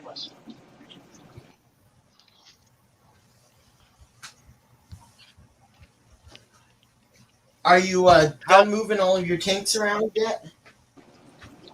Yeah, I know yes, I finished moving everything around. And the only problem I'm having is how to shim the 60-gallon tank. I mean, if it were a quarter inch off, I wouldn't worry, but it's almost 2 inches off. And Well, if I didn't know much about tanks, I'd be tempted to just put a 2x4 on the side that's lower. But I think I should put the 2x4 under the stand rather than the tank. correct. You want to keep the stand even with the tank even with the stand, so there's no bowing or anything happening. Everything's flat. So putting it under the stand to raise that up and level it out makes a lot more sense. Okay, because when I filled it up, I guess day before yesterday, and it's like, whoa. And I actually measured it, and it was 1 3/4 inches difference. Wow. Yeah, but what's weird is the tank right next to it, they're back to back. That tank is totally level. So it just must be like the part of the floor that the tipping tank is on. So tomorrow I'll get Matt to lift it up and I'll shove a 2x4 under it. Yeah. And rescape it. Right now I have like one air bubbler going in because it has my 12-inch Plecostomus in there. So, we had one tank that was off by about a half an inch. We realized it before we filled it, and we had gotten some leveling foam, self-leveling Mute, foam. Lori. Yeah, thank you. some self-leveling foam with a sticky tape back. So we lifted up the tank, put a full strip of the self-leveling foam, so it's like just push it a little, so it went down a little. That one higher end. Foam? It was strips of like a rubber foam, a fairly thick rubber foam, but you push down on it and it kept its shape basically. Jen had gotten like big sheets of this stuff, and we just cut a couple of 1-inch strips and set it down on the edge of the stand, between the stand and the tank, and we just pushed down on one end, and it pretty much leveled itself out without having to put anything underneath the stand itself to try and lift up that end. I don't know where she got it. I don't know how much it cost. Or she got it from somewhere, and it worked pretty well. So after that, the tank stayed level. That's awesome. Well, under the house, there are shims. So I figured I just go to the hardware store and buy some big shims, like the ones under the house. Yeah. Lowe's doesn't. He thought I was joking that there are shims that are like 5 inches wide and, I think 1.5 feet long. Oh yeah, they're definitely. So, I don't. My table saw isn't big enough to, saw like a 2x4 at that sort of an angle. So. Can you get under your house? Oh yeah, we have a 4-foot concrete basement. So I've already checked out the floor underneath, and I don't understand why there's this dip. And I'm actually having the next door neighbor, who's a contractor, come over and look at it. Smart. It's wonderful having a certified good contractor next door, because it's like my water heater isn't working and he's over and fixes it. I need a new toilet. Okay, he fixes it. He's done roof work. He's gonna paint the house. But he helps me keep everything running at a reasonable price, so I can afford it. Oh, that's good. So he's coming over tomorrow at 11 to check out the problem. Better safe than sorry. When Jen and I started getting all these fish tanks for her apartment, the floor is very spongy. You walk, you could feel it moving. And we're like, with all the tanks and everything that she wanted to get, we asked the landlord, can we get under the house? There's definitely a walk-in basement, and I was willing to, like, for $100, get a couple of the stands that twist to get up there to brace the flooring from underneath. And they said, no, we don't want you doing that. I'm like, you don't want me to make the house more structurally sound? That make it for free? I'm willing to pay for it. And when she moves, I won't take it with me. I'll keep it there. It's nice to make it safer. And they went, no, we don't want to bother. So we had to make sure that the fish tanks were right along the edges of the walls where they were a lot more sturdier. And the garage rack that we had gotten from Home Depot basically distributed the weight really well. So that was good for all of those 10 and 20 gallons that we had there. But I was always worried about getting the 180 in that same room, because you could see walking around the house, walking around that room, you could see some of the water shaking a little in the tanks. I'm like, that was not safe. Bunny, yeah, I think it was like a neoprene, but I think it felt thicker, or denser. It was actually thinner than a wetsuit material, but it was a denser, with denser rubber or foam. Hey, Scott. Hey, Bateson.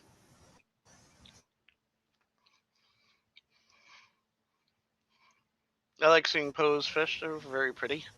Sometimes just something as simple as guppies or mollies or endlers, just sitting back and just watching them swim around. I love the big tails and everything, and the colors, and it's so nice to see that.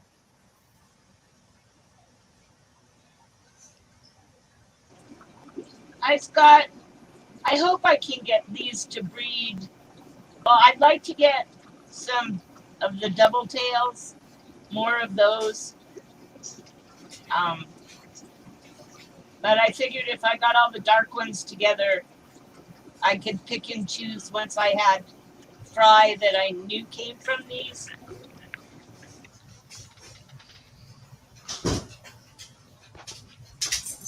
Well, good luck on that. They're guppies. They're gonna breed.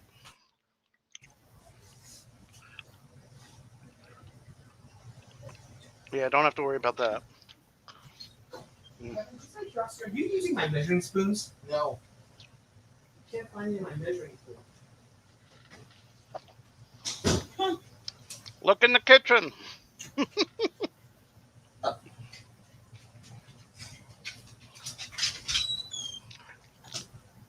Okay, you can be honest now. Did you steal them? No. Oh, okay. If I use them, I put them back. Smart.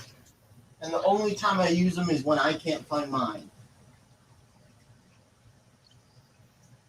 Granted, which is somewhat often, but Yeah. okay, so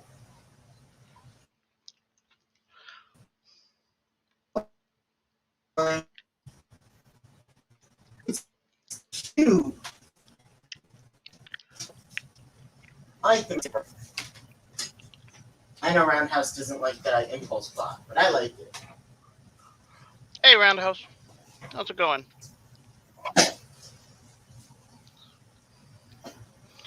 He says, what? Kevin can't find something? Wonder why. Maybe because as you guys said, I should just leave the substrate in the tank, and by doing that, it's very dirty. Scott says clean your room. I can't find the mud skipper in the tank, and I don't want it. And I don't want it to jump out either, so I want to make sure it's still in.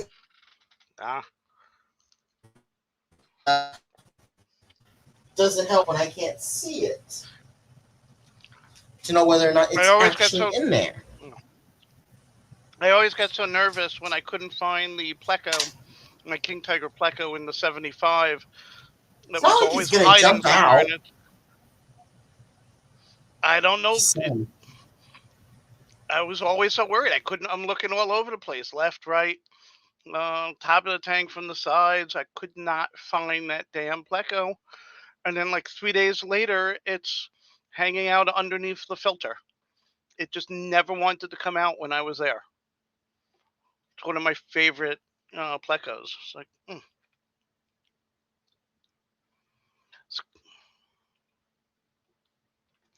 He's gone. Oh, we can talk about him. He's back. Scott says you can use saran wrap over the top until you get a regular top for the tank. That's smart. No, I've got a 10-gallon, 10-gallon lid for it. Give me a sec. How do I... Settings, camera, back. Come on. There you go. So, it's very humid. Muddy, yeah. here's the lid.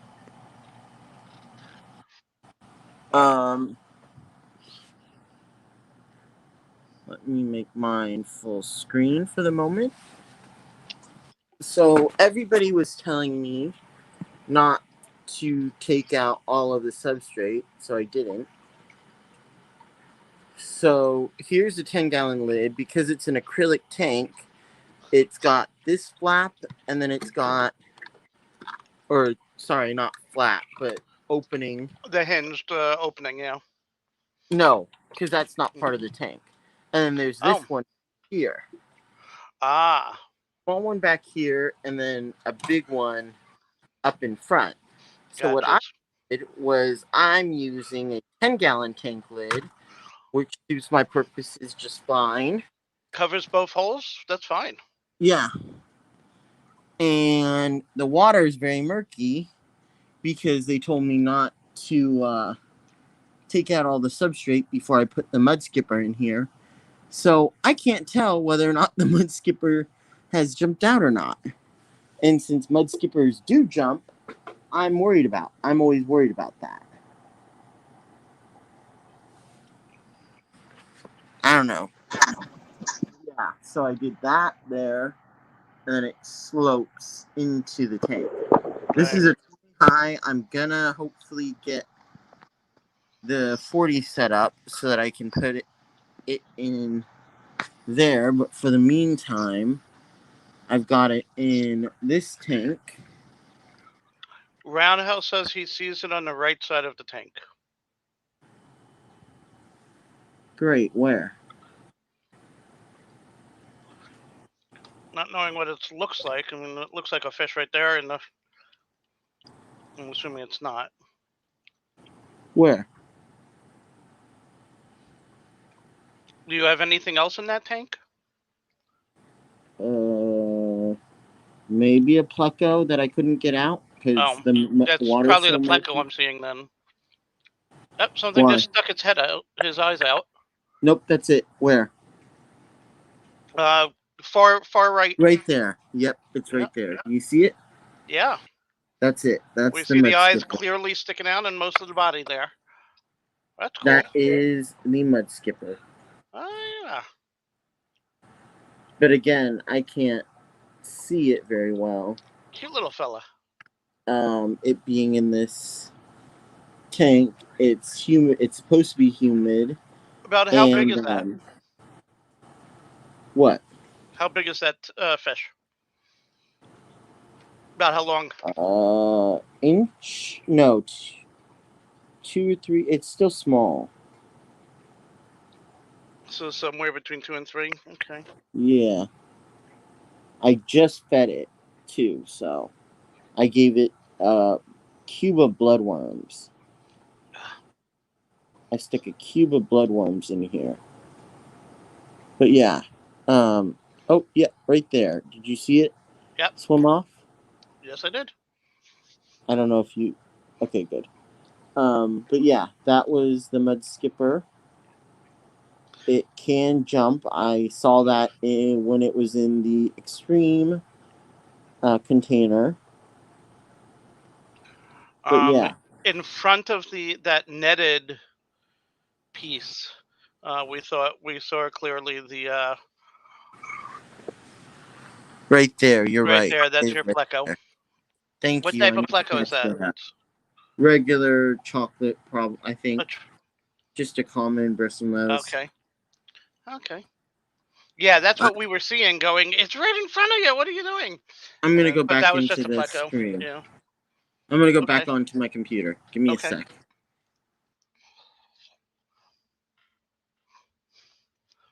You caught me eating.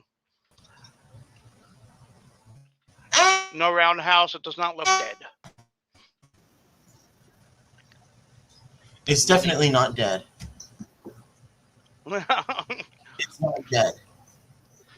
It's not dead. He knows. He's kidding. I think Sandy also said it looks dead. No. She said it looks dead. It looked fine to me.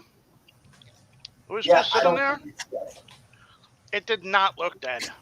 It looked like it was happily just sitting there. Do you not own plecos? They tend to just sit there.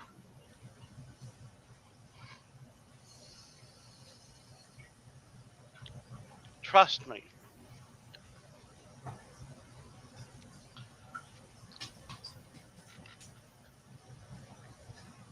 One of my favorite fish is a pleco. Although it always hides from me, the little bastard, but yeah.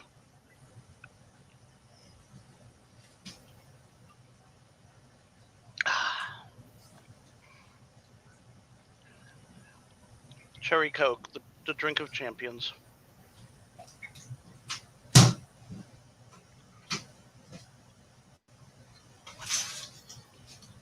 You mean this guy? Yeah. Yeah. Here it is. I'm gonna put it in the other tank. No, looks fine. No, Sandy, I was asking Roundhouse. Well, all I can say is it swam off, so shut up, you two.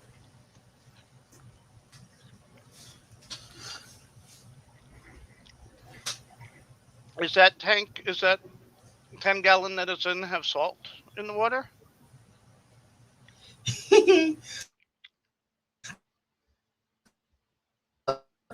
No, but I can catch all of. I could not get all of them out of the tank because when I tried to get them, it's a dirty tank,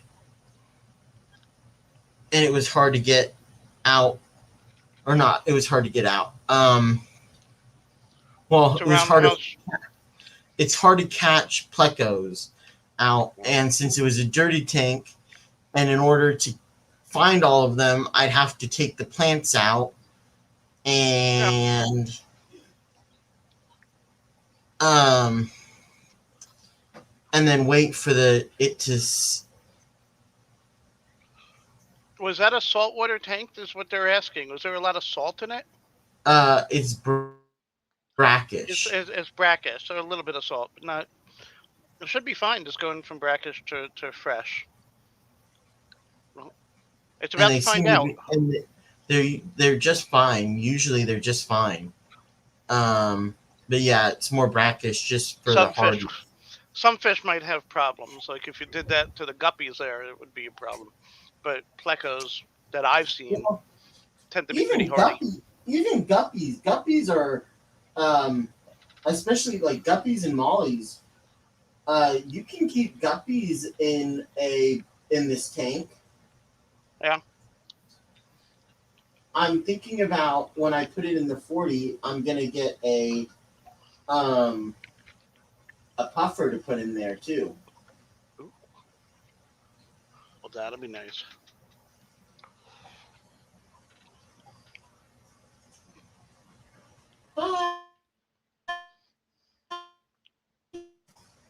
It's cool. I am really happy I got it. Awesome. No, I don't know how much salt I put in there. Well, I know how much salt I put in there. I don't know what the salinity is. There's a difference. This is true. Just saying. Yeah, Roundhouse, I don't know how much salt I put on my fries, but I'll still eat it. Dipping them in ketchup.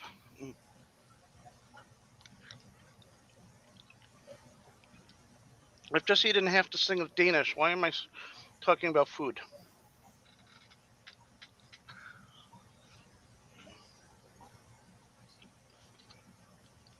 Okay, I know I'm going to start it, but it's Roundhouse's fault. Are we there yet? I don't know, but I may have to go get more lasagna. Ooh.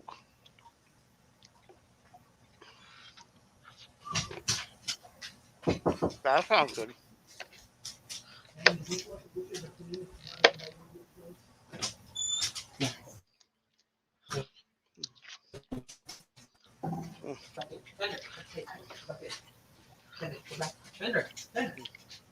want to sit on with you guys. Are you going to bed? Thunder, yes, I know. Thunder. Go on, buddy. Night.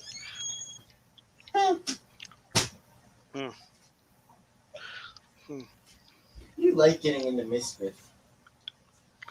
Yes, I do. Or Fender does. Or both. Both of us do. He's cute though. I am. Oh, yeah, he is too. Ah, You wish you were. I'm happy. Jen says I am, so. Bunny says you should never just drop a fish from one to the other, from brackish to fresh, like that.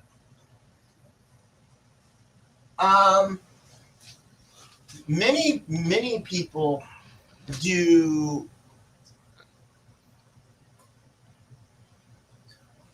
Yep.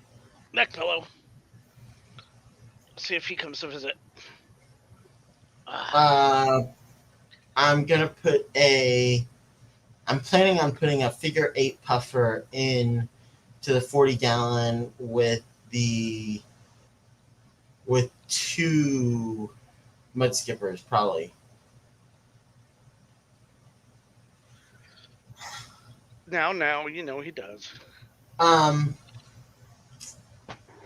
I've done it with other fish, and usually for fish, I just plop and drop. It's a lot better for them than having to stress them out in that small container. No, acclimating them, taking the time to acclimate them is definitely safer and better for them. But that's mostly the temps and such, not the. And the temps are the same. The temps are the exact same. Yeah, other than dropping them in, how does one change to go from a brackish to a fresh, other than putting them in maybe something with a little less salinity, then a little less salinity, going from tank to tank to tank to tank until they get to their home tank? There's really no way. Again, Larry, the way that they would want me to do it, which I did think about, but since it's been less than a day, and I wanted to put them into the tank as soon as possible. Yeah. Or get it into the tank as soon as possible. The way that they would want me to do it is drip acclimating. Drip acclimate. Okay. But I didn't want to do, or you could just use a Ziploc container. But I didn't want to do that because I wanted to make sure that it went into the tank as soon as possible. But you generally, yes, you can. But I also feel like a lot of times for fish, it's a little bit easy to plop and drop for freshwater fish. For shrimp, I don't. I usually drip acclimate most of the time. But it was only in there for less than a day. It hasn't even been 24 hours.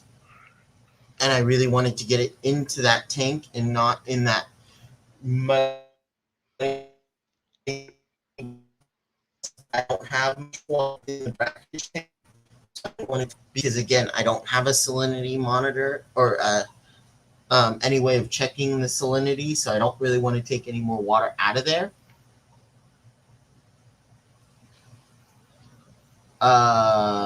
There's different opinions, yes. But not necessarily a right and a wrong way.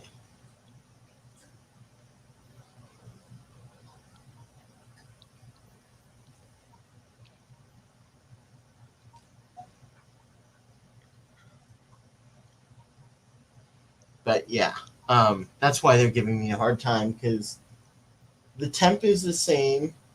And it's going from, I think, about the same hardness.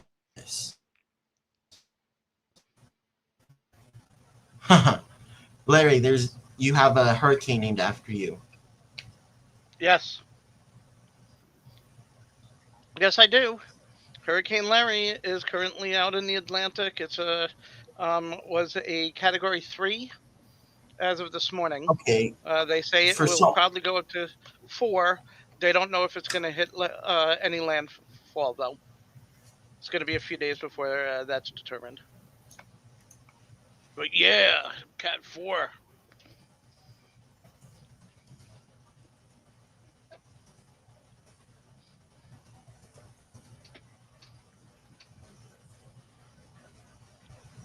no, I can't roundhouse. I don't know what you're talking about. I have really soft water, and it would be going from Neocaridina would be going from really hard water to soft water. That's not a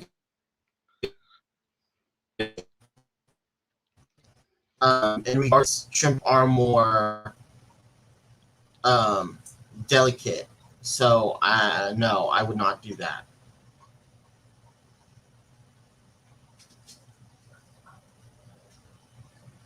And I did put it right into the tank, but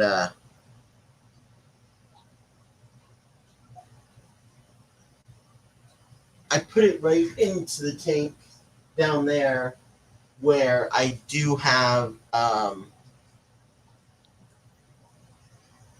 it different. No, I have extremely low pH. In my tanks, I have really low pH. Or not in my tanks. My water out of the tap is really low.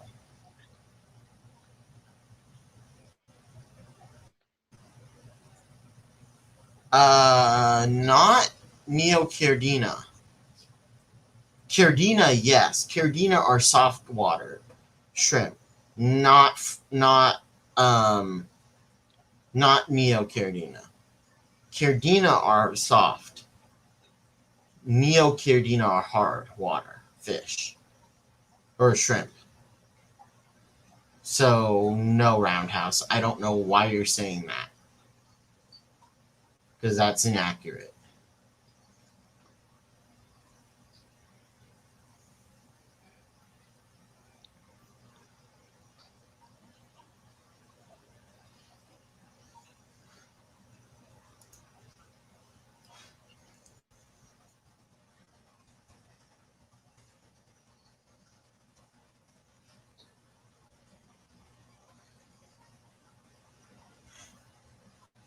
Medium to hard water with a pH of 6 to 8.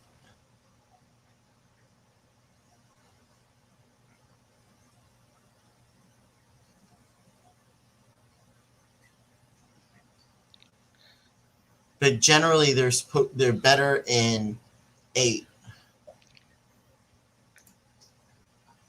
A lot of shrimp can live in hard water. Most actually. Sulawesi shrimp need hard water. Red cherry shrimp can live in soft to moderately hard water. Both cherry and Amano shrimp do very well in hard water.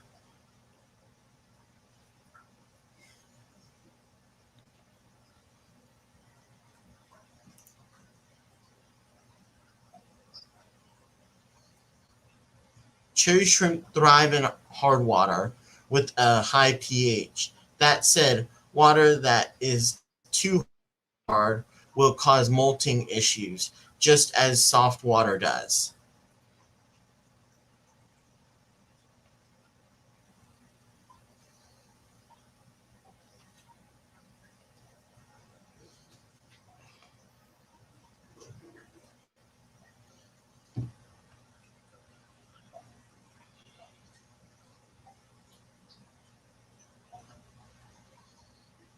Thank you. Thank you, Bateson.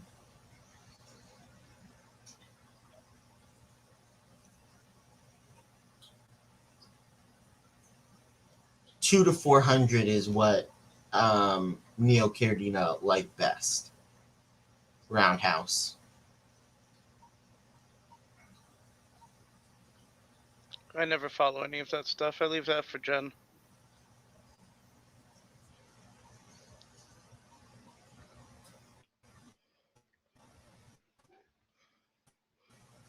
But yeah, no, Neos are definitely harder water. Caridina are softer water.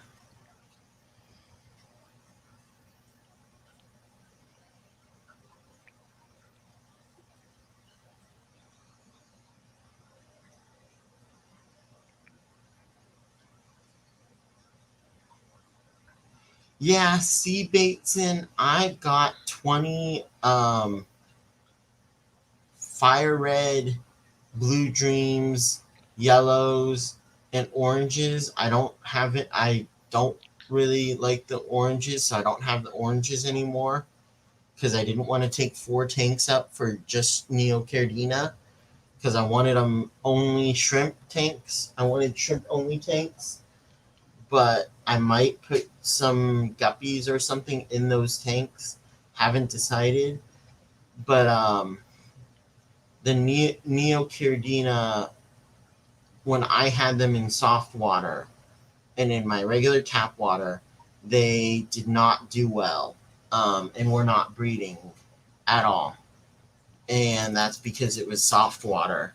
And when I added minerals to it, and I talked to many people about it, and they said that they prefer harder water. So I actually, when I did water changes, I slowly upped the hardness using GHKH plus for Neocardina. And I got it to around within 200 to 250.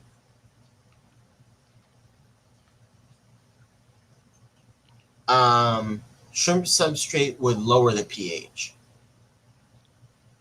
So that's good for Caridina, not Neocardina.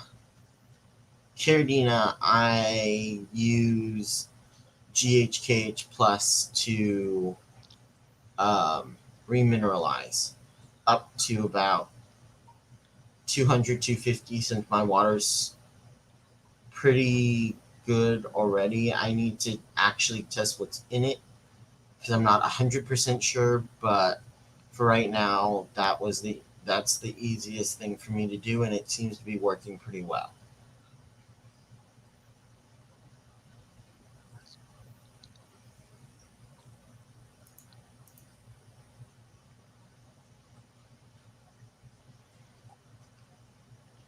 But Bateson, they like soft or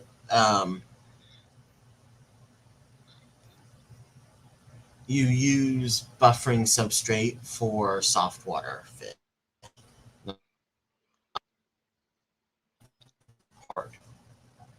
Hard, you usually use a inert substrate. I don't know if you can use a cichlid substrate for them. That might work, but I have no idea. I just used inert substrate.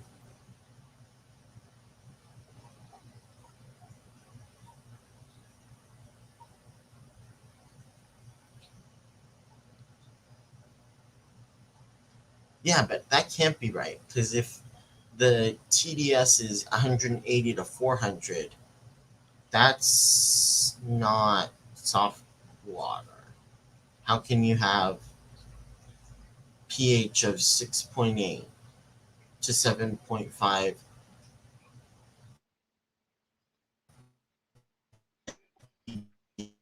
6 to 15? Unknown. Yeah, no, that doesn't make sense. That does not make sense.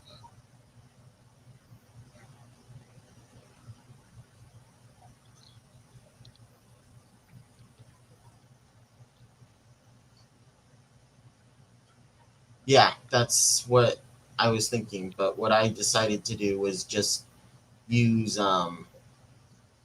regular water.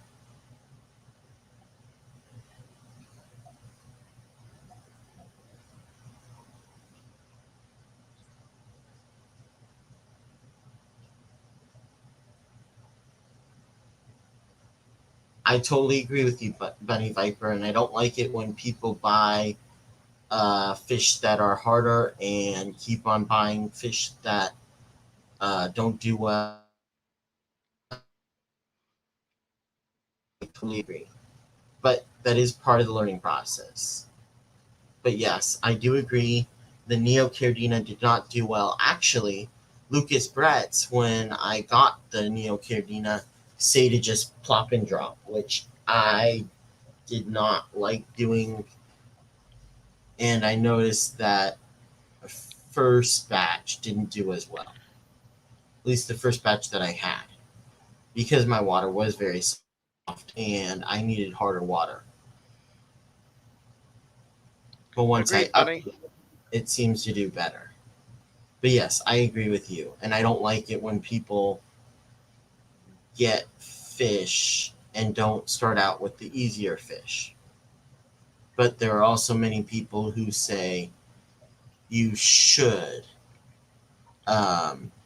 get the fish that you want.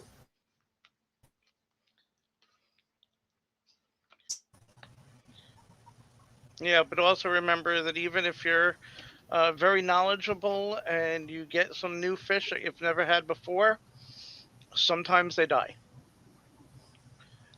Keep Agreed. going, you keep trying, and sooner or later you're going to get it right. It is a shame. You never want to see a fish die, but it does happen.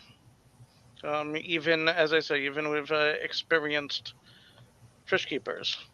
I mean, Jen and I did discus for the first time, and one of them died very quickly out of 3.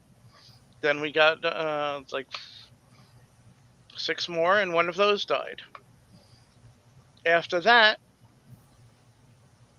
making sure that everything was correct and we were doing everything correct, the other 6 are now happy and have been in the tank forever. Although right now they're in a small bucket. Probably going to go to the fish store tomorrow. Wait, what was it that you got? The discus. The discus we got. Since Jen You put them decided in to a move, bucket? You put them in a bucket? they're in a bucket right now, yes. They're in a bucket with a heater and How an air many filter. are in one 5, bucket? 6 little ones. The ones that were in the tank before. Yeah. You put them all in one bucket. I know you're going blind. Your hearing should not be having a problem. My hearing's not the problem. They will It's be more fine overnight. disbelief that you're putting 5 discus in a A 5 little gallon, bucket. Yes. and you put 6 in a 5 gallon. That was Yes. more why I'm asking for clarity. Yes, Okay. you're shocked, but That's a really, really bad idea. yep. Will turn out well for you. It's heartbreaking to lose our little guys. I was referring to the pleco, but especially that mud skipper. I want a pony, but I'm not prepared for one. Yeah, I agree, Bunny Viper, but I asked. It wasn't like I got it and didn't know anything about it. I asked Tizawa Tanks what size tank, and I did ask him questions before I purchased it, and I made sure that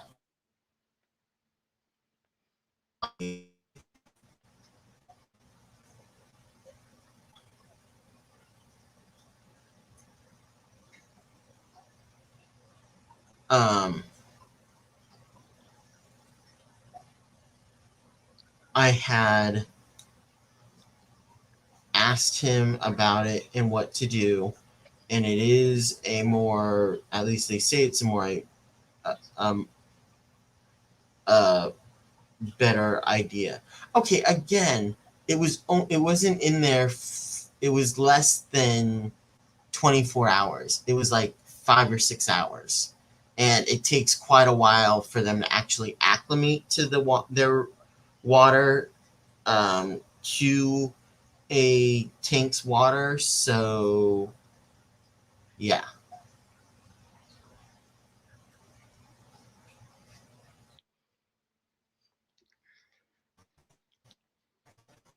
I'm just worried about vegetables and the fact that they're in such a small amount of space with ammonia.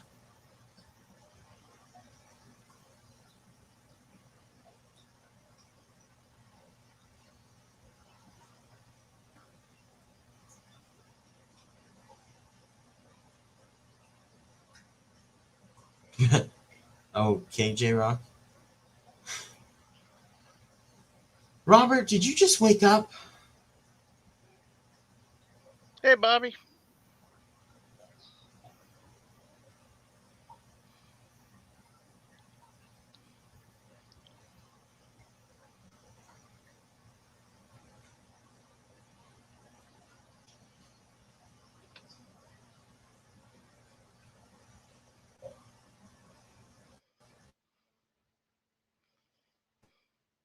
As long as you bring them back tomorrow morning, that should be fine.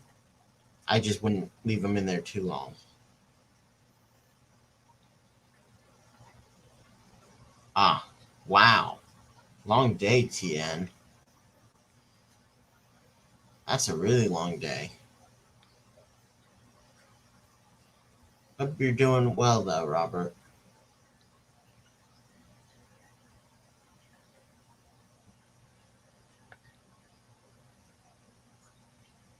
Okay, what the heck is Lori doing? I am vegetating and watching my fish and getting ready to go out to the living room to get something to drink or to the kitchen. Good. Cherry Coke. Can't go wrong. Or some Snapple Kiwi Strawberry. Love that stuff. J Rock, I'd say at least you're not the one going to school. But with you, I can imagine that would be kicking your ass. I could not do it. His kids have to be driven like half an hour away, and they're not close to each other either. They don't live in the best neighborhood, so they wanted to put them in private schools, I believe, or at least better schools, so they have to drive further out. No. And he's having to drive both kids, and I think they're like half an hour away from each other. There is a learning curve. We've all lost fish. You just brought a mud. You always wanted one, but aren't prepared. I'm only going by what you said. If I'm mistaken, I apologize. Yes, Bunny Viper, I agree. You should not get fish if you don't know. You should not get fish if you're beginning and you have never.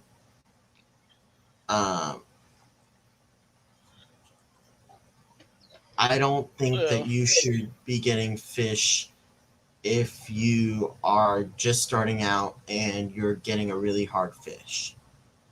I made sure I've had fish for 3 or so years.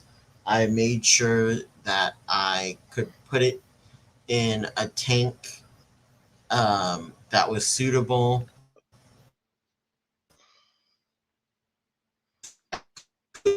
Get 75 for it, and put like 4 of them in, 4 maybe 5 of them in there, but I don't have that big a tank. I can't get that big a tank. And if I did, I'd probably want discus, but I'm putting 2 in a 40-gallon, and I'm getting that set up right now. I've got it in a 20 high. It's doing fine. I'm making sure I'm getting what I need. That's what Tizawa says. It's not that difficult. I'm just going off of what he said. I'm doing what he told me. I asked him questions on how to keep it. Because I've never kept them before. But before I got them, I asked him. I watched 4 or 5 videos on that I could get the I had the right size tank for it. Before I bought it, I asked him. I got what he said. Yes, I did. I had a tank for the mud skipper. I had the 20 high.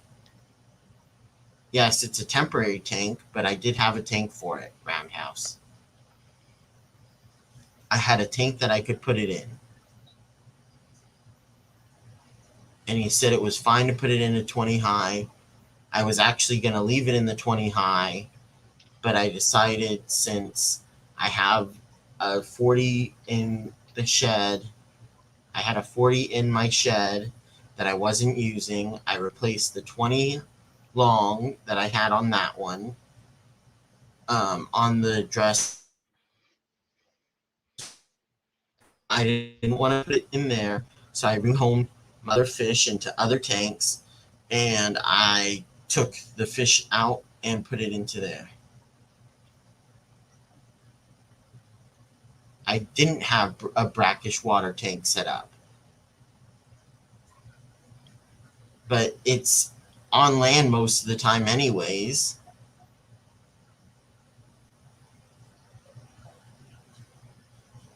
%90 of the time it's on land, and it only needs a little bit of water, mostly land. So that's how I set it up, and that's why I have most of the tank is land, more than half, and the brackish water is not set up that much.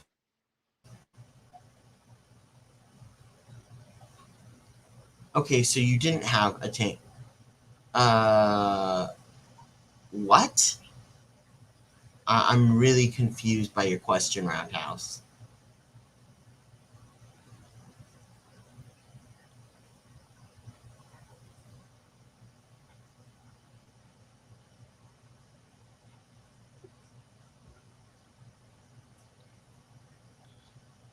And there are many people who actually, or there are several people that I've actually watched and have seen that do mud skippers in a freshwater tank. The only reason why, at least this is what I heard from Tazawa and several others, the only reason why you need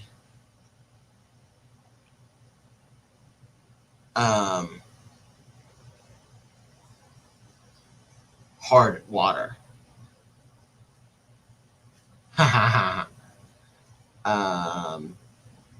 Poppin' popcorn. But the reason why you need brackish water for the mud skipper is because you want hard water. You want it to be pretty hard.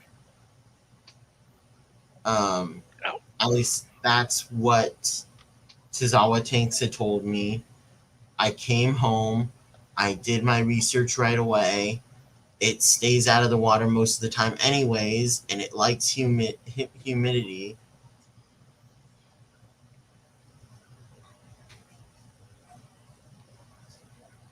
Yep, we do learn for many years.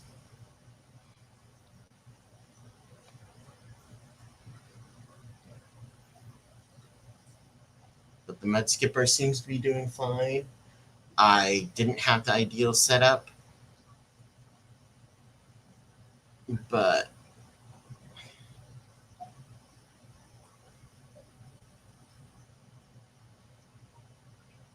okay, Roundhouse, that's different.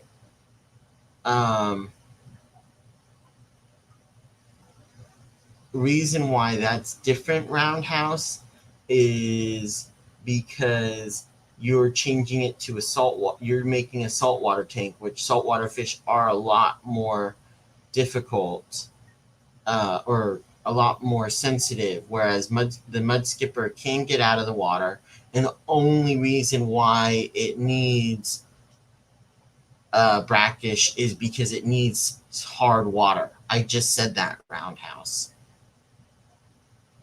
So go ahead and say what you want. But he said that the reason why you want salt water or brackish water is for the mineral content. Because I made sure to ask him that because I was worried about that.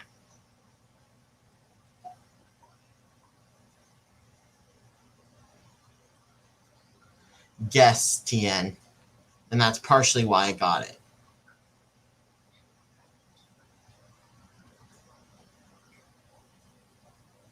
Oh, I totally agree. I know, right, Ivy? That would be so much easier. But, TN, guess. I'm curious to see what you say.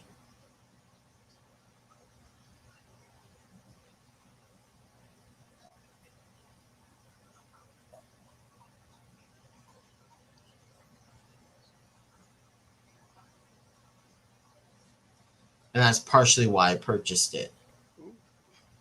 Because it was a decent price. I knew I could set up a brackish tank pretty. He even he says he adds salt right to the tank and then adds the water, or he adds the water and then salt to the tank right as he's doing a water change. He doesn't even mix it up beforehand. And the main reason that he says the main reason that you need it is because of the mineral content. But guess how much it is, Tian. I'm waiting.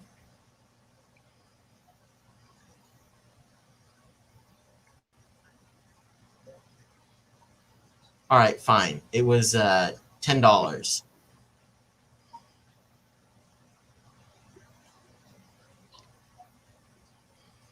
And I'm hoping to be able to get one more from him. Yeah, they are really cool. It was $10, and that's also why I got it, because it was it was $10. I really wanted to try it. I wasn't gonna get it, but a few others were gonna get one too. I thought I might as well try it. They say it was a beginner fish. It is. I don't know. I don't know. Is it technically amphibious? It can go both in water and out of the water. I think it's a goby, but I could be wrong. Look like a goby. I'm pretty sure it's a goby. But it can go out of the water, which is also why I figure I thought it was an amazing price. But since it can go in and out of the water, I thought it would be fine to get because yes, I agree, Roundhouse. But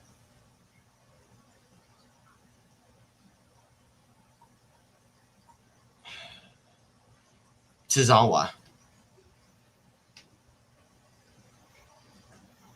Pose, that's a pretty tank. I'm looking at those fish. He says Those it's are nice. not. He says it's not that difficult. He says everybody's scared of them, and a good beginner brackish water fish is mud skippers.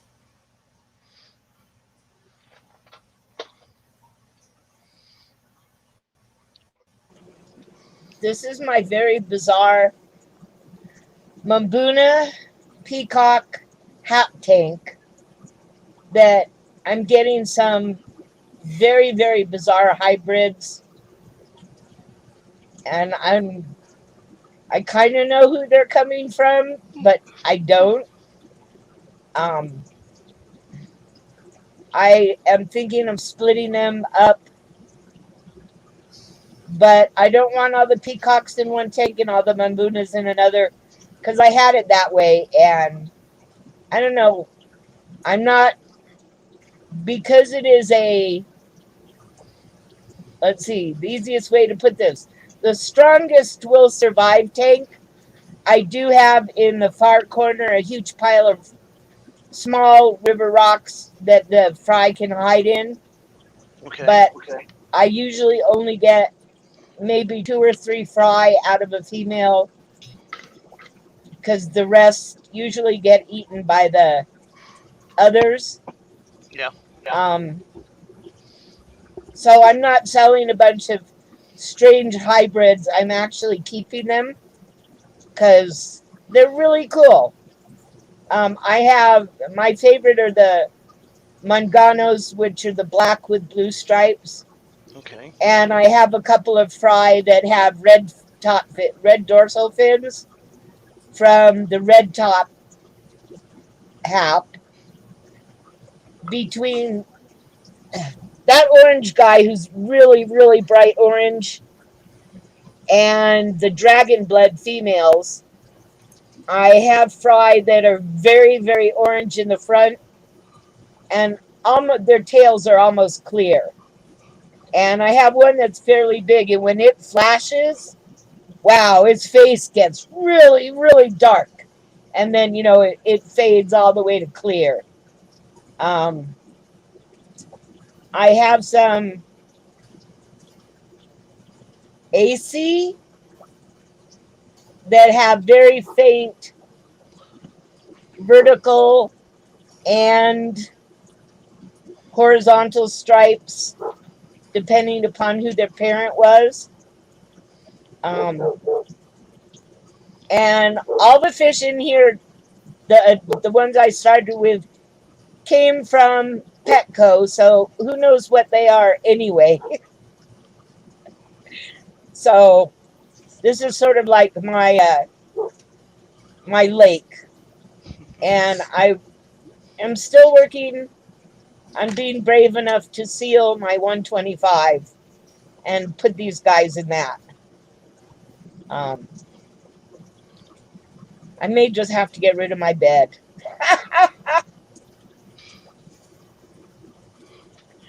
Again, we are going to Aquashella Pro. Yeah, I know. It's the only way I could get my new computer. Oh, so you're not getting any fish or anything there?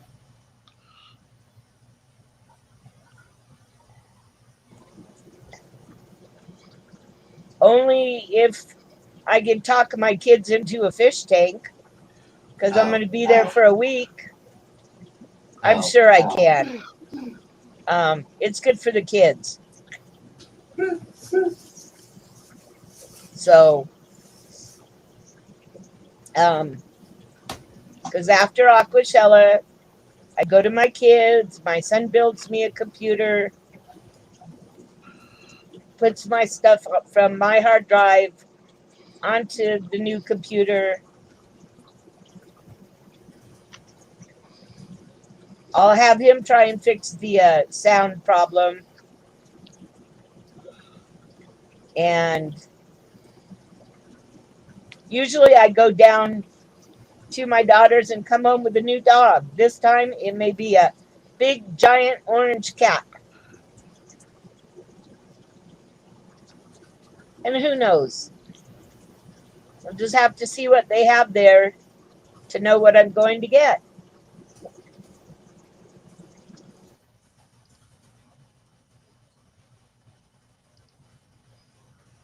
Cool beans.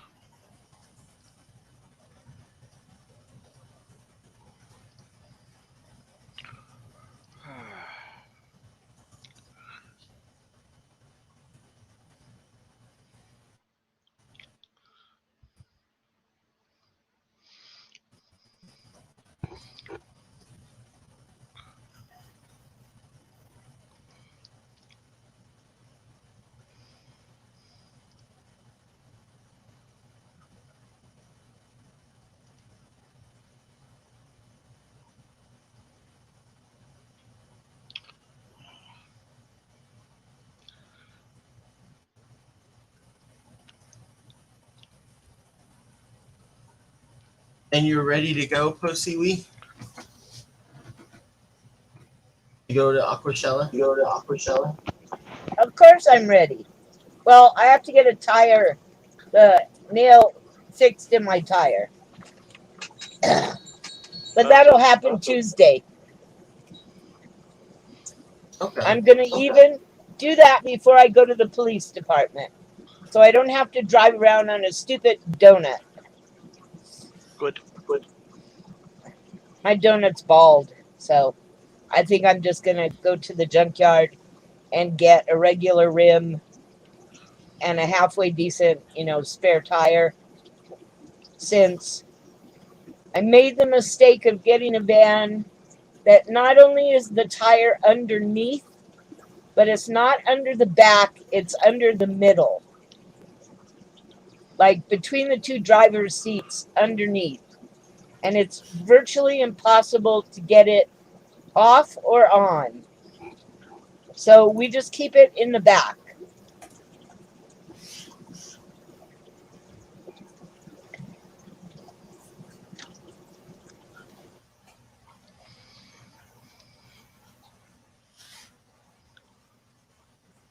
I wish I can afford to go to Acroshella. Jen and I both want to go. Yeah, but how far would that be? This is the Dallas one?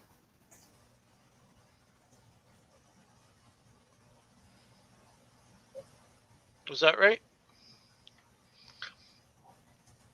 The one in Texas? Yeah. Uh-huh.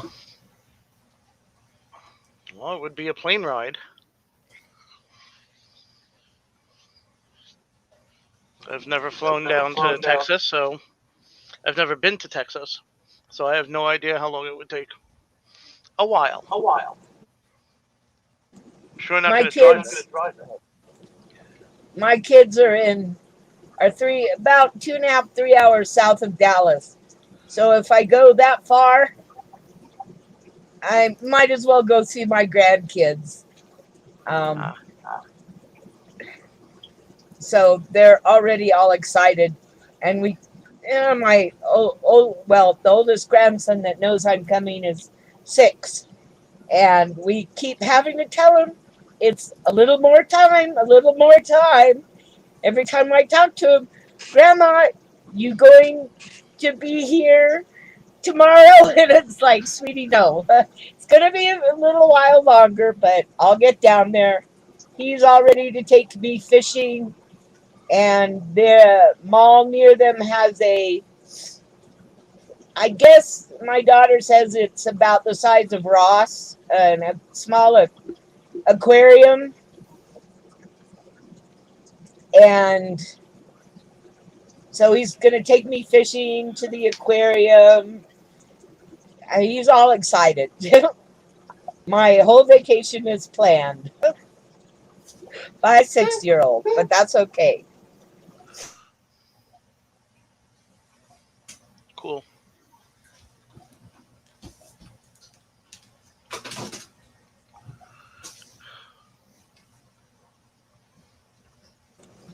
Roundhouse. If all you smelled was cow crap, you didn't drive through the Lubbock area where all it smells like is oil for miles and miles and miles. I got so sick driving through there once, I actually had to stop at a motel in New Mexico and recover.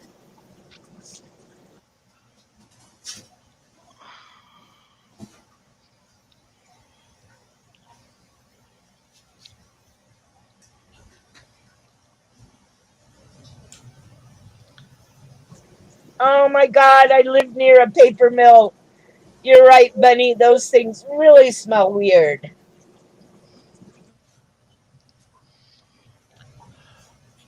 Okay, Yeah, I'm taking off.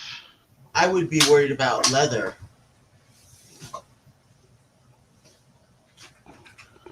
I'm sorry, I'm falling asleep on everybody.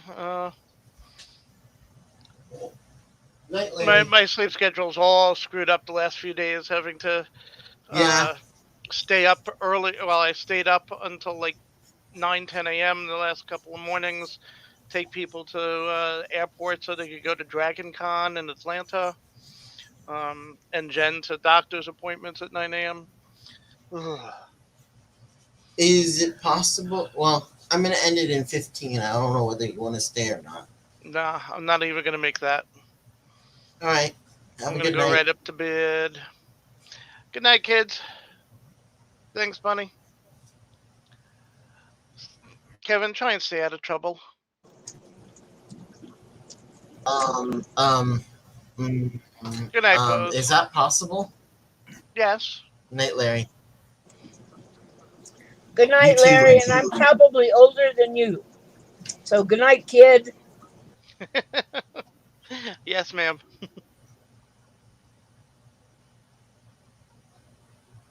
Wow, you got a yes, ma'am. First time I was called ma'am was in Texas. And it was shocking because, and you'll realize this in 40, 50 years, I don't consider myself a woman. I'm a girl. I'm not old enough to be a woman.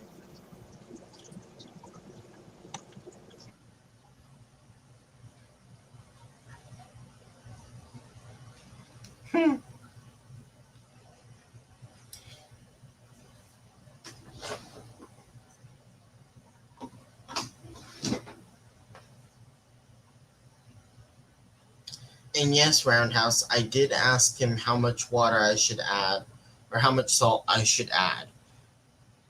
And he said about that much. So,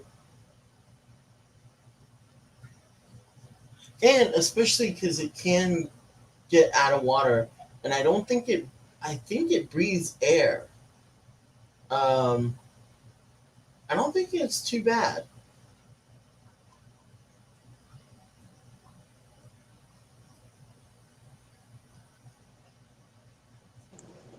I actually have had friends who don't like being called a girl because it denotes sort of like calling a guy a boy.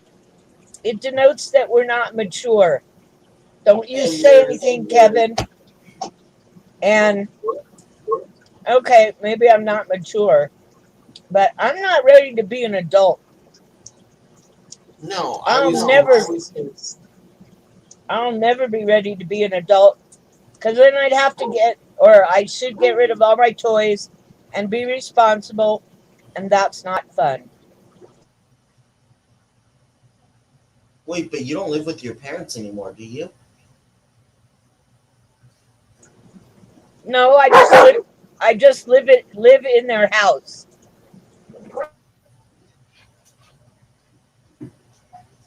Well, isn't that having to be somewhat responsible? Okay, you have a point.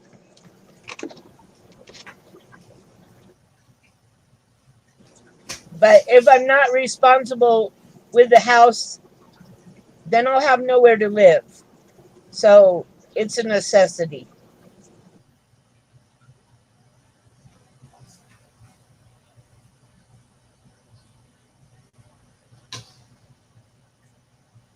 Uh, I am waiting for the test to come in, or the um, pen to come in on. Hopefully, it'll come in on Tuesday, and I'm not gonna play with the tank too much.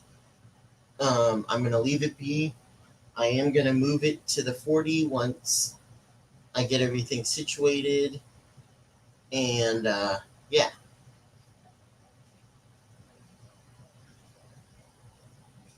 But I am making sure that it is happy, or at least as much as I can make it. Okay, my confusion is if it is a brackish tank because it likes hard water, salt makes water soft. So, No, it makes it harder. but you put salt into a soft water machine to have soft water. I believe it makes it harder. No, salt makes it harder, soft. Are you sure? Okay, salt makes water hard.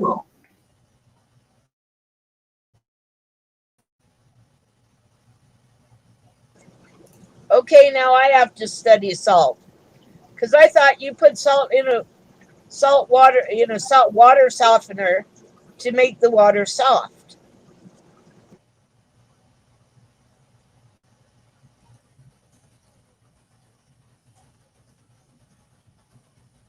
Yeah, if you add minerals and stuff.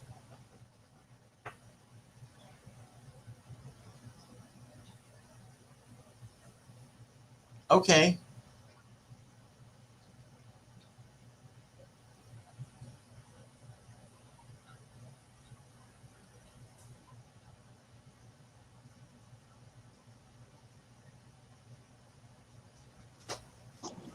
I thought it made it harder because I thought it added minerals.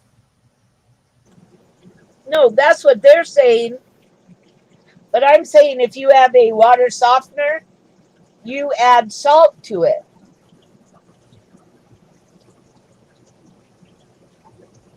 Yes. So I think I'm sticking with totally fresh water. This is confusing.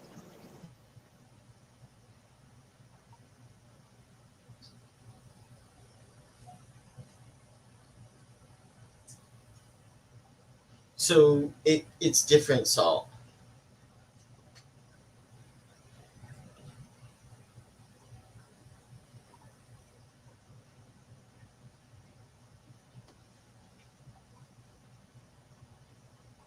Yep, that's what it sounds like. Hey, Jeffrey. But yes, I agree. It is confusing, and I always thought that if you add minerals and stuff, which I believe salt is, it makes it harder.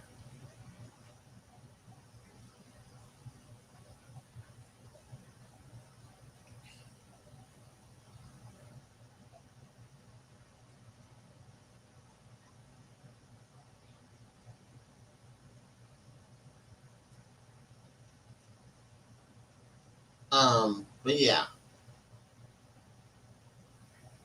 Oh, Jeffrey, I don't know. Were you in yesterday? I got a mud skipper, and they're giving me a hard time about getting it.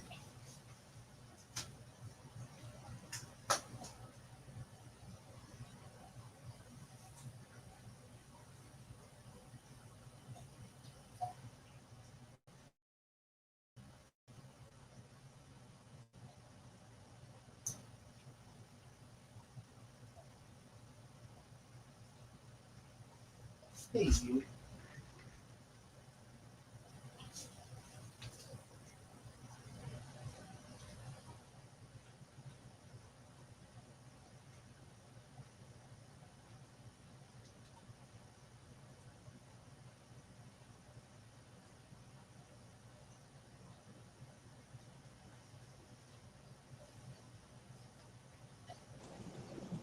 Okay, it looks like there are 7 different kinds of salt, chemically speaking. So, since you have acidic, basic, neutral salts, it must be the different salts are used for different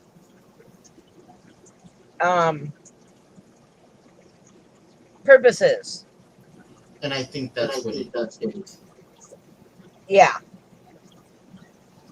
So, because there's like 20 or more different chemicals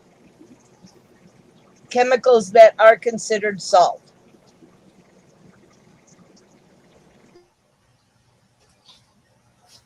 Well, because Epsom salt also does something different too, doesn't it? Because there's marine, there's rock, there's there's many different types. Epsom, marine.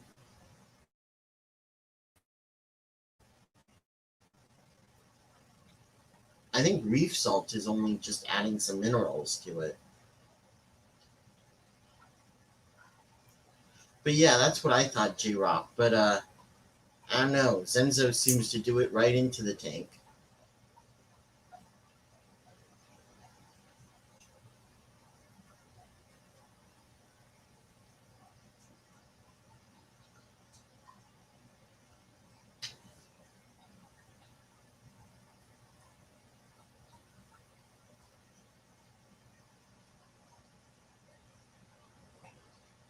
But yeah, he said that the only reason it doesn't have to be exact. The only reason why it needs it is for the mineral content.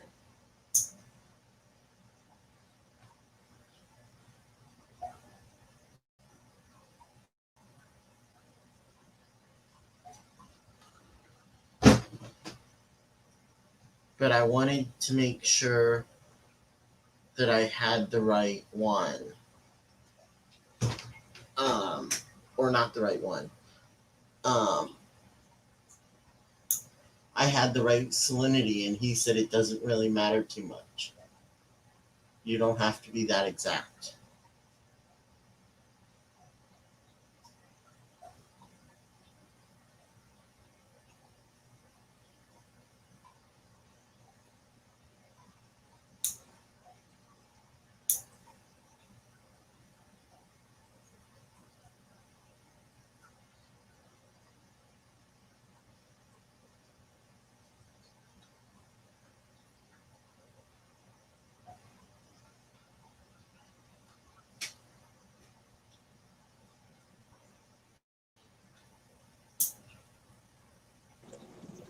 Bath salts are very bad for you, Jeffrey.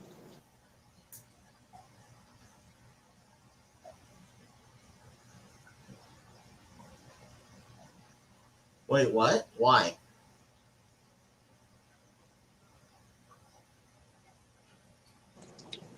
You're too innocent to know, Kevin.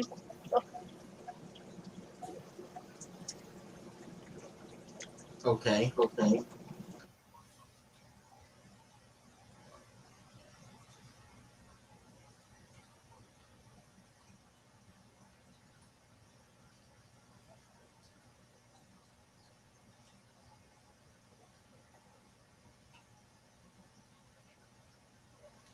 Yeah, and again, Roundhouse, I was watching another video and they said, oh, it's fine to have it in fresh water.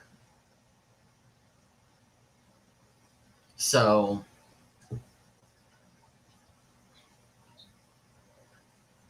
I'm keeping it, I'm trying to keep it the way he did. Because he probably. Maybe we should just ask the mud skipper.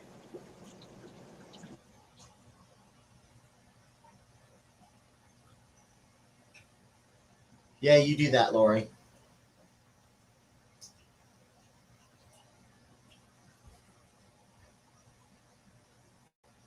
The mud skipper seems just fine.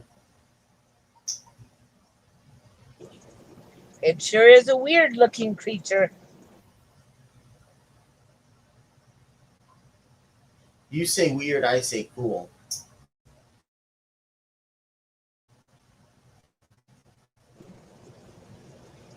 I wanted an axolotl, but I'm sticking to fish and bugs.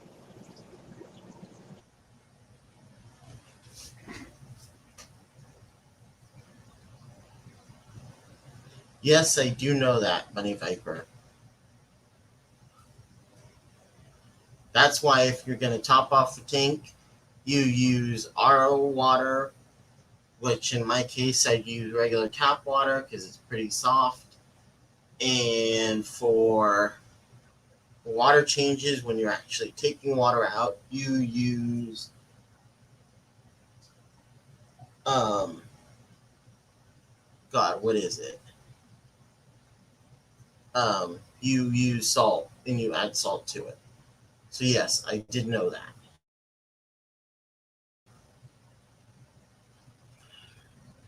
Which, if I wanted to do it totally correctly, I would be getting an RO unit for my shrimp tanks, which I still have not done. Because they seem to be just fine the way they are. And I'm not going to mess with it too much until I really want to dial it in.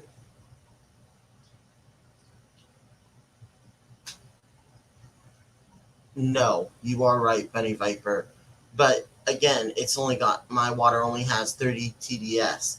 So it doesn't have a ton of stuff in the water. I don't know what is exactly in it, but I'm not getting an RO unit, so it works. Is it ideal? No. In the ideal world, I would get an RO unit, but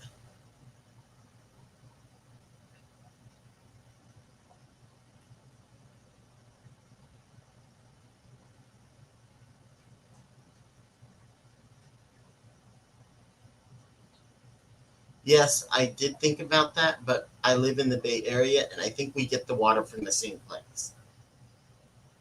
I'm pretty sure we get it from the same place.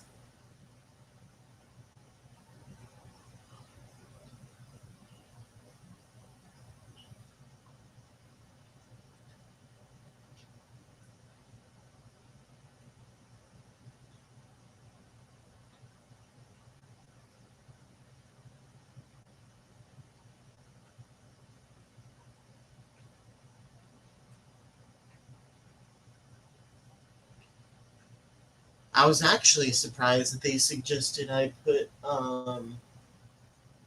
one of the pet stores around here suggested I put the Neocardinas in regular tap water, which I was kind of surprised about. But well, that and um, anyways, but yeah, they had a whole chart. But everybody does things differently.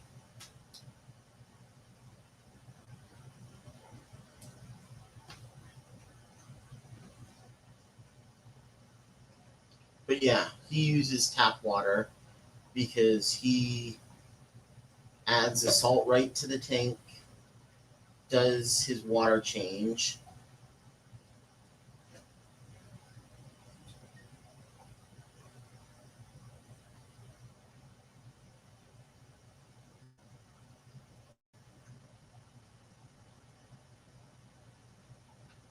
Which I'm actually surprised. I thought that I am surprised that they don't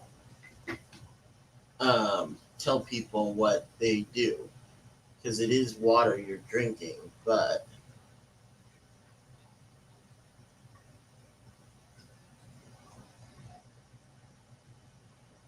I just wanted to make sure. But yes.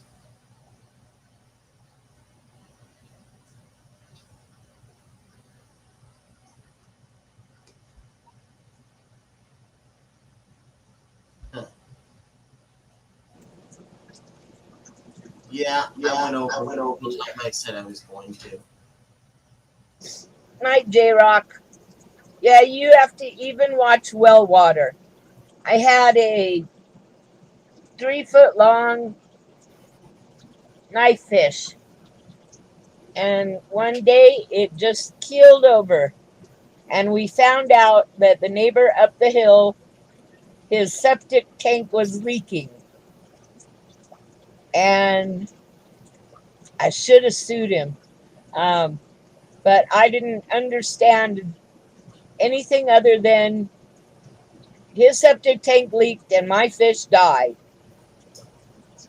And I definitely didn't take into consideration that we were using that contaminated water. Yeah. So I always, I don't know, once every other month or once a month. Nobody's living there now, so, but I take my water in and get it tested by the county to make sure that it's still okay. And we actually have really good water, other than that You short take it period. in? Huh? You take it in?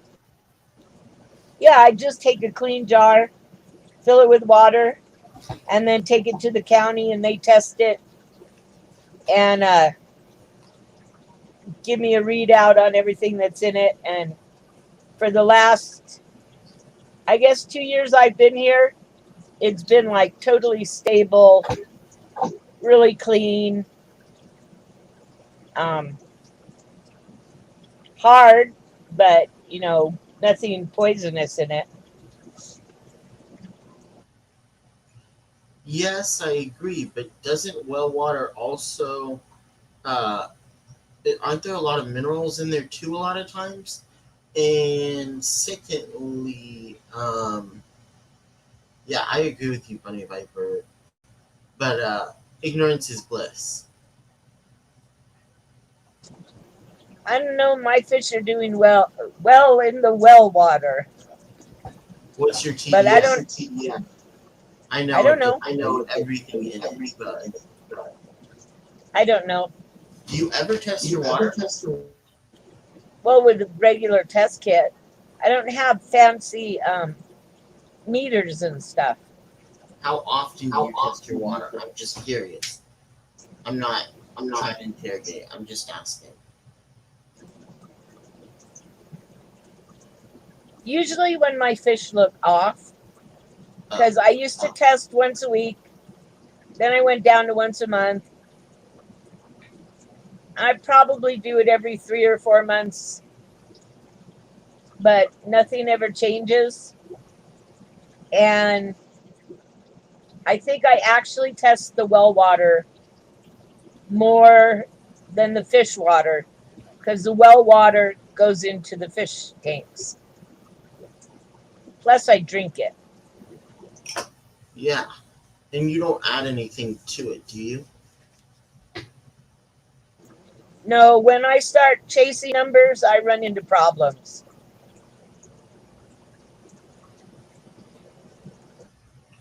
Got it. All right. Well, I am going to end it. Thank you for coming and joining me. Thank you, everybody in chat. It was a great conversation. And I really enjoyed it. Thank you, everybody who came up. And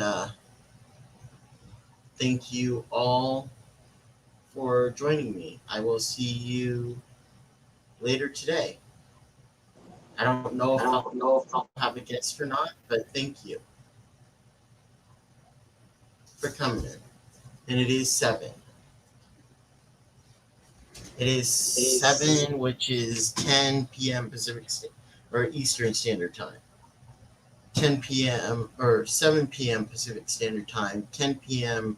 Eastern Time, which would be 8 Mountain Time, 9 Central Time.